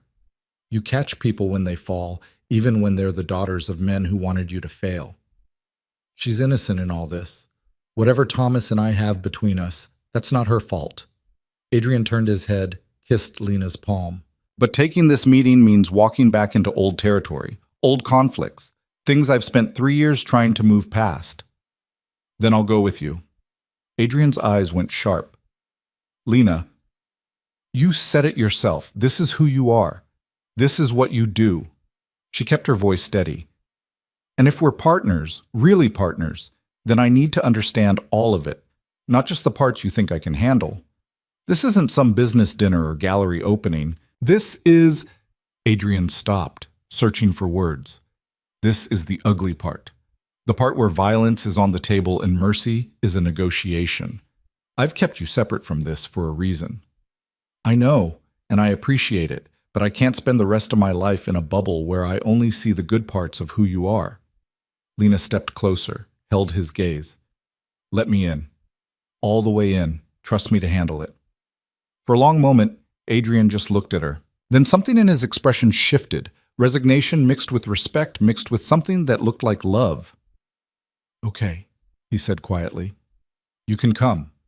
But if things get dangerous, if the situation escalates, you do exactly what Marco tells you. No arguments. No arguments, Lena agreed.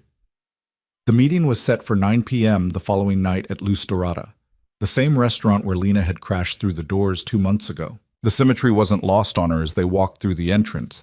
Adrian's hand at the small of her back, Marco and 2 other men flanking them. The restaurant had been closed for the night, cleared of regular patrons. Only one table was occupied. A man in his 60s with silver hair and hard eyes sat alone, a younger woman beside him who looked terrified and trying to hide it. Thomas Carver stood when they approached, and Lena saw the resemblance to Adrian's father in the photos. The same imposing presence, the same air of controlled violence. But where Adrian's father had looked cruel, Thomas just looked tired. Adrian? His voice was gruff. Thank you for coming. Thomas. Adrian's tone was neutral. This is Lena Carter, my partner. Thomas's gaze flicked to Lena, assessment in his eyes. The woman from the street. I heard about that. He gestured to the young woman beside him. This is my daughter, Sophia. Sophia looked up with red-rimmed eyes, and Lena's chest tightened. She couldn't have been more than 19, baby-faced and scared, with bruises on her wrist that suggested restraints, the kind of fear in her expression that Lena recognized all too well. They sat. Adrian kept his hand on Lena's knee under the table, an anchor and a warning both. Tell me what happened, Adrian said, and it wasn't a request. Thomas looked at his daughter, some silent communication passing between them. Then Sophia spoke, voice shaking. I got recruited at a mall 6 months ago. Woman said she was a modeling scout, that I had the perfect look for their agency. I was stupid enough to believe her. She laughed, a broken sound. They took photos. Professional ones at first. Then they started asking for more. Different kinds of photos. And when I said no, her voice broke. Thomas's hand clenched on the table. They threatened my family, Sophia continued after a moment. Said if I didn't cooperate, they'd hurt my father. So I did what they asked, for months, until I couldn't anymore. She looked directly at Lena, recognition in her eyes. You understand, don't you? What it's like to feel trapped. Lena's throat went tight. Yeah, I understand. I ran 3 days ago, stole a phone and called my dad, but they found where I was hiding twice already. They have resources, connections, and they're not going to stop until they get me back or... Sophia's voice failed her. Or make an example of you, Adrian finished quietly. Who's running the operation? Man named Viktor Kozlov, Russian, has legitimate businesses as fronts, but the real money comes from what he did to me and girls like me. Sophia's hands were shaking. My dad tried to handle it, called in favors, but Victor has protection. People in the police and City Hall, everyone's afraid of him. Adrian was very still, that dangerous calm settling over him that Lena had learned meant he was thinking through angles and calculating costs. Viktor Kozlov, I know of him. He's been trying to expand into territory I control. I've been pushing back. Which is why I came to you, Thomas said. You have the power to make this stop, to make Sophia safe, and I'm... He stopped, jaw working. I'm asking for your help, despite everything between us. I'm asking. The words clearly cost him. Lena could see it in the tension of his shoulders, in the way he couldn't quite meet Adrian's eyes. This was a man who'd expected to rule and instead had to beg from the boy he'd underestimated. Adrian leaned back in his chair, expression unreadable. "And what are you offering in return?" "Anything. Everything I have left. My loyalty. My connections. My businesses. What's left of them?" Thomas's voice went rough. "Please. She's my daughter. She's all I have." The silence stretched. Lena felt Adrian's hand tighten on her knee, felt the weight of the decision he was making. This wasn't just about Sophia. It was about old wounds and pride, and whether mercy was weakness or strength. "I'll handle it," Adrian finally said. "But not for you, Thomas, for her, because she's 19 and scared and deserves better than what Kozlov gave her." Relief flooded Thomas's face. Thank you. I'm not finished." Adrian's voice went hard. "I'll protect Sophia. I'll eliminate the Kozlov threat. But your debt to me isn't paid with money or loyalty or businesses. It's paid with the truth. You wanted my father's empire. You tried to take it from me when I was 17. You called me weak, called me soft, said I'd destroy everything he'd built. I want to hear you admit you were wrong." The demand hung in the air, sharp and unforgiving. Thomas's face went red, then white. Lena could see the war happening behind his eyes. Pride against desperation, ego against love for his daughter. "I was wrong," Thomas finally said, voice barely above a whisper. "You're stronger than your father ever was. You built something he never could have. And I was bitter and afraid. And I took it out on you when you didn't deserve it. I'm sorry." Adrian nodded once. Apology accepted. "Now take Sophia to the car outside. Marco will drive you both to a safe house I own upstate. You'll stay there until this is resolved. Don't leave. Don't contact anyone, understood?" "Understood." Thomas stood, helped Sophia up. He paused, looked at Adrian with something that might have been respect. "For what it's worth, your mother would be proud of the man you became." Adrian's expression flickered, just for a second. Then it was gone, replaced by that careful control. "Get her safe. That's all that matters now." They left. Marco ushered them out with quiet efficiency, leaving Lena and Adrian alone at the table. The restaurant felt cavernous in the silence, full of ghosts and memories. "You okay?" Lena asked quietly. "I will be." Adrian scrubbed a hand over his face. "Once I deal with Kozlov." "How are you going to do that?" Adrian's expression went dark. "However necessary. This isn't like Marcus. Kozlov won't scare easily, won't respond to financial pressure or legal maneuvering. This requires—" He stopped, looked at her. "This is the part I didn't want you to see. The part where violence isn't a last resort. It's the only option." Lena thought about Sophia's terrified face, about the bruises on her wrists, about the months of horror she'd endured. Thought about how many other girls were still trapped in Kozlov's operation. How many more would be if someone didn't stop him? "Then do what you have to do," she said. "But come back to me when it's done." Adrian pulled her close, kissed her hard. "Always." The next 2 days were the longest of Lena's life. Adrian disappeared into his office making calls in languages she didn't speak, coordinating with people whose names she didn't know. Marco came and went. Rosa clucked around the penthouse trying to keep things normal while clearly worried. And Lena waited, trying not to imagine all the ways this could go wrong. Dr. Chen noticed the tension during their session. "Something's happening," she observed. "You want to talk about it?" Lena stared at her hands. "Adrian's handling something dangerous. And I know what he does. I've accepted it, but this is different.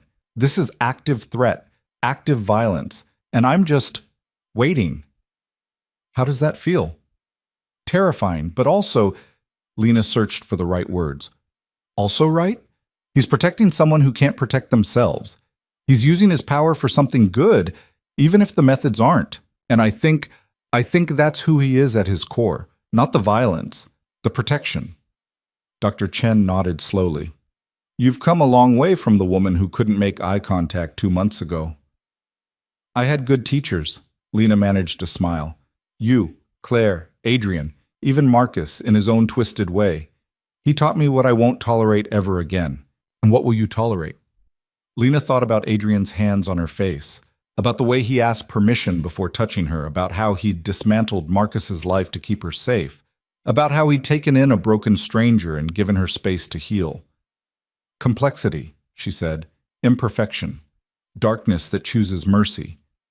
I'll tolerate being protected without being controlled, being loved without being possessed, being partnered with instead of ruled over. She looked up at Dr. Chen. Is that healthy? I think, Dr. Chen said carefully, that healthy looks different for everyone. And what matters is whether you're growing or shrinking in this relationship, whether you're becoming more yourself or less. More, Lena said without hesitation. Definitely more. Then trust that. And trust yourself to know if it changes. Adrian came home on the third night looking exhausted but satisfied. He found Lena on the balcony watching the city lights and pulled her into his arms without a word. It's done, he said against her hair. Kozlov's operation is shut down. He's been convinced to leave the country permanently. The girls he had are being transferred to a shelter I fund. Sophia's safe. Thomas is safe. It's over. Lena turned in his arms, searched his face for signs of injury, of trauma, of whatever he'd had to do to make this happen.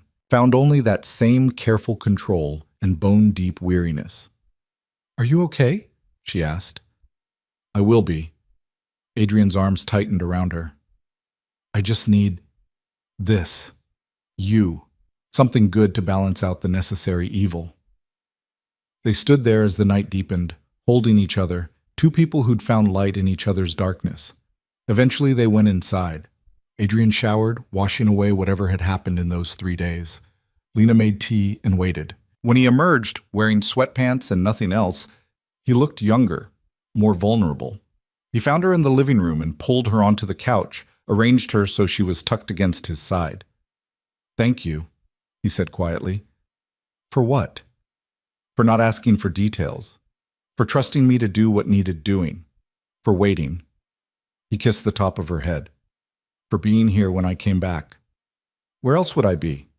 Anywhere. Somewhere safer. Somewhere that doesn't involve crime bosses and trafficking rings and violence. Adrian's voice was rough. You could have a normal life, Lena. You should have a normal life. I tried normal. Lena laced her fingers through his. Normal was Marcus.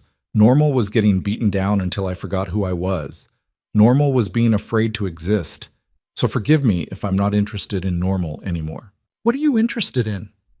She turned to look at him, saw the vulnerability in his dark eyes, the fear that she'd wake up one day and realize what she'd signed up for. Saw the man who'd caught her when she fell and kept catching her every time she stumbled. This, she said simply, you, us, whatever complicated, messy, imperfect thing we're building. I'm interested in that. Adrian cupped her face in his hands, thumbs tracing her cheekbones with devastating gentleness. I love you, he said, and the words landed like a confession. I know it's too soon. I know you might not be ready to hear it.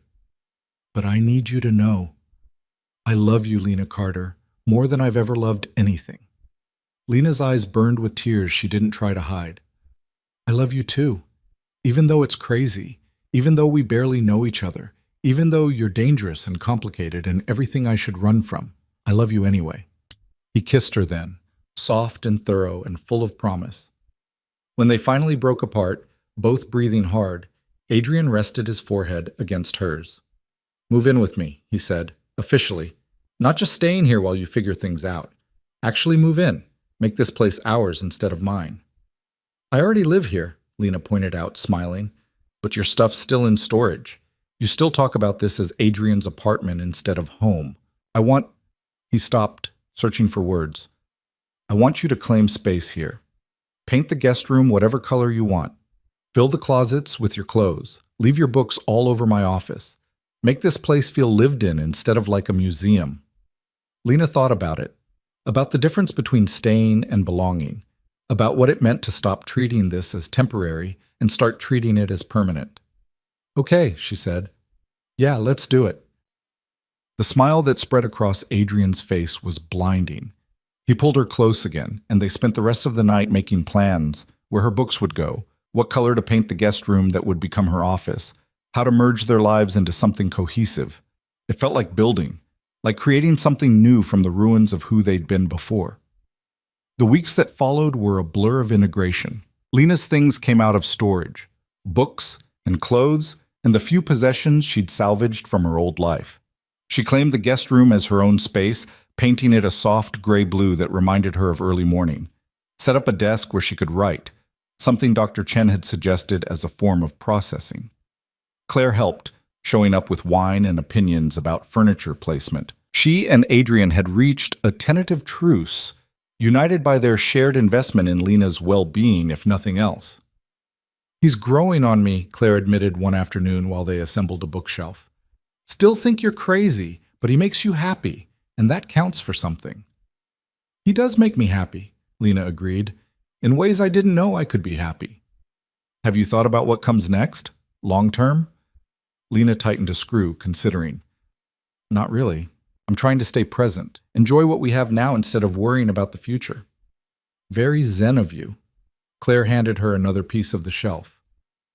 "But seriously, you're rebuilding your whole life. You could do anything, be anything. Have you thought about what you want?" What did she want? Lena turned the question over in her mind. 6 months ago, she'd wanted safety. 3 months ago, she'd wanted to not be afraid. Now she wanted something bigger. "I want to help people," she said slowly. "People like Sophia, like me. People who get trapped and can't see a way out. I want to, I don't know, create something, a foundation maybe, or a shelter, something that gives people options when they think they don't have any." Claire's eyes went soft. "That's beautiful. Have you told Adrian?" "Not yet. It's still just an idea." "Tell him. I bet he'd help. He's good at making things happen." That night, over dinner, Lena brought it up. Adrian listened as she explained the half-formed idea, the vision of something that could help people the way she'd been helped. "I want to call it the Elena Project," she finished. "After your mother, if that's okay with you." Adrian set down his fork, expression unreadable. For a long moment he just looked at her, and Lena, worried she'd overstepped, assumed too much. Then he smiled, a real smile that transformed his whole face. "She would have loved that," he said, voice rough with emotion. "She would have loved you." "So you'll help?" "I'll do more than help. I'll fund it. I'll provide security. I'll use every connection I have to make sure women in danger know they have somewhere safe to go." Adrian reached across the table, took her hand. "We'll build it together. Something good coming from all the darkness we've both survived." Lena felt tears prick her eyes. "Thank you. Thank you for giving her memory purpose, for taking pain and turning it into something that helps others." He squeezed her hand. "You're remarkable. You know that? I'm just trying to make sense of what happened to me. You're doing more than that. You're transforming it, refusing to let it define you as a victim and instead using it to become," Adrian paused, searching for the right word, "a warrior, someone who fights for others." The Elena Project became real faster than Lena had imagined possible. Adrian connected her with lawyers who handled the paperwork, with real estate agents who found a building in Brooklyn that could be converted into a shelter, with security experts who made sure the location stayed secret from abusers looking for their victims. Lena threw herself into it with an intensity that surprised her. This was purpose. This was meaning. This was taking the worst thing that had ever happened to her and making sure it led to something good. She hired staff, social workers and therapists and advocates who understood trauma. She set up protocols for intake, for safety, for helping women rebuild their lives. She partnered with Claire's gallery to provide art therapy. She worked with Dr. Chen to develop mental health programs. And through it all, Adrian supported her. Not controlling or managing, just there, offering resources when she needed them, stepping back when she didn't, celebrating small victories and helping her process setbacks. 6 months after the night she'd crashed through restaurant doors, the Elena Project opened its doors to its first residents. 3 women, all escaping domestic violence, all terrified and broken and trying to find their way back to themselves. Lena met them in the common room, saw her own story reflected in their faces, and felt something slot into place. This was why she'd survived. This was the purpose her pain had built toward. "You're safe here," she told them, and meant it with every fiber of her being. "Whatever you've survived, whatever brought you here, You're safe now, and we're going to help you figure out what comes next, together. One of the women, barely 20, with bruises on her neck, started crying. How do you know? How can you promise that? Lena sat down beside her, took her hand gently. Because I've been where you are. I know what it's like to think you'll never be safe again, to think you're broken beyond repair. But you're not. You're bent. And bent things can straighten out with time and help, and people who give a damn. She smiled. I'm proof of that. And you will be too. That night, Lena came home to find Adrian waiting on the balcony with champagne and that soft expression he got when he looked at her. To the Elena Project, he said, handing her a glass, and to the woman who made it real. They toasted as the city sparkled below them. Lena leaned against the railing, felt Adrian's arm come around her waist, felt the solid certainty of him beside her. Thank you, she said quietly, for everything, for catching me, for giving me space to heal, for supporting this dream, for loving me when I couldn't love myself. Thank you for letting me. Adrian turned her to face him. You saved me too, you know. I was turning into my father, cold, isolated, using control to fill the empty spaces. But you reminded me that strength doesn't have to mean hardness, that protection doesn't have to mean possession, that love is possible even in darkness. Lena reached up, touched his face, traced the sharp line of his jaw. We saved each other. Yeah. Adrian smiled, soft and genuine. We did. He kissed her as the city lights blurred below them, as the night wrapped around them like a promise. When they finally broke apart, both breathless, Adrian pulled something from his pocket. A key. What's this? Lena asked. Key to the house upstate. The one where you healed. Where we... He stopped, seemed to be choosing his words carefully. I want you to have it, so you always have somewhere to go if the city gets too loud. If you need space. If you just want quiet. Lena closed her fingers around the key, felt the weight of what he was offering, trust, space, freedom within their relationship instead of despite it. I love you, she whispered. I love you too. Adrian pulled her close again. Always. They stood there as the city breathed around them, two people who'd found each other in the wreckage and built something beautiful from the ruins. It wasn't perfect, would never be perfect. There would be hard days and setbacks and moments when the past reached out to drag them backward. But they'd face it together. A year later, Lena stood in the living room of the upstate house, watching through the windows as Adrian chopped wood in the backyard. The Elena Project was thriving. 20 women housed, dozens more on the waiting list, partnerships with other shelters forming across the state. She'd testified before the city council about domestic violence resources, had been interviewed for a documentary about survivors who became advocates, had built a life that felt real and purposeful and wholly hers. Dr. Chen had reduced their sessions to once a month. Maintenance, she called it, making sure Lena stayed healthy, stayed growing, stayed true to herself. The nightmares were less frequent now, the panic attacks rare. Lena could walk down the street without checking over her shoulder, could handle raised voices without flinching, could exist in her own skin without the constant fear that had defined her for so long. She'd even seen Marcus once, by accident, at a coffee shop during a work trip to Vegas. He'd looked smaller than she remembered, diminished in ways that had nothing to do with physical size. Their eyes had met across the shop, and Lena had felt nothing. No fear, no anger. Just the distant recognition of someone who'd been part of her story but wasn't part of her present.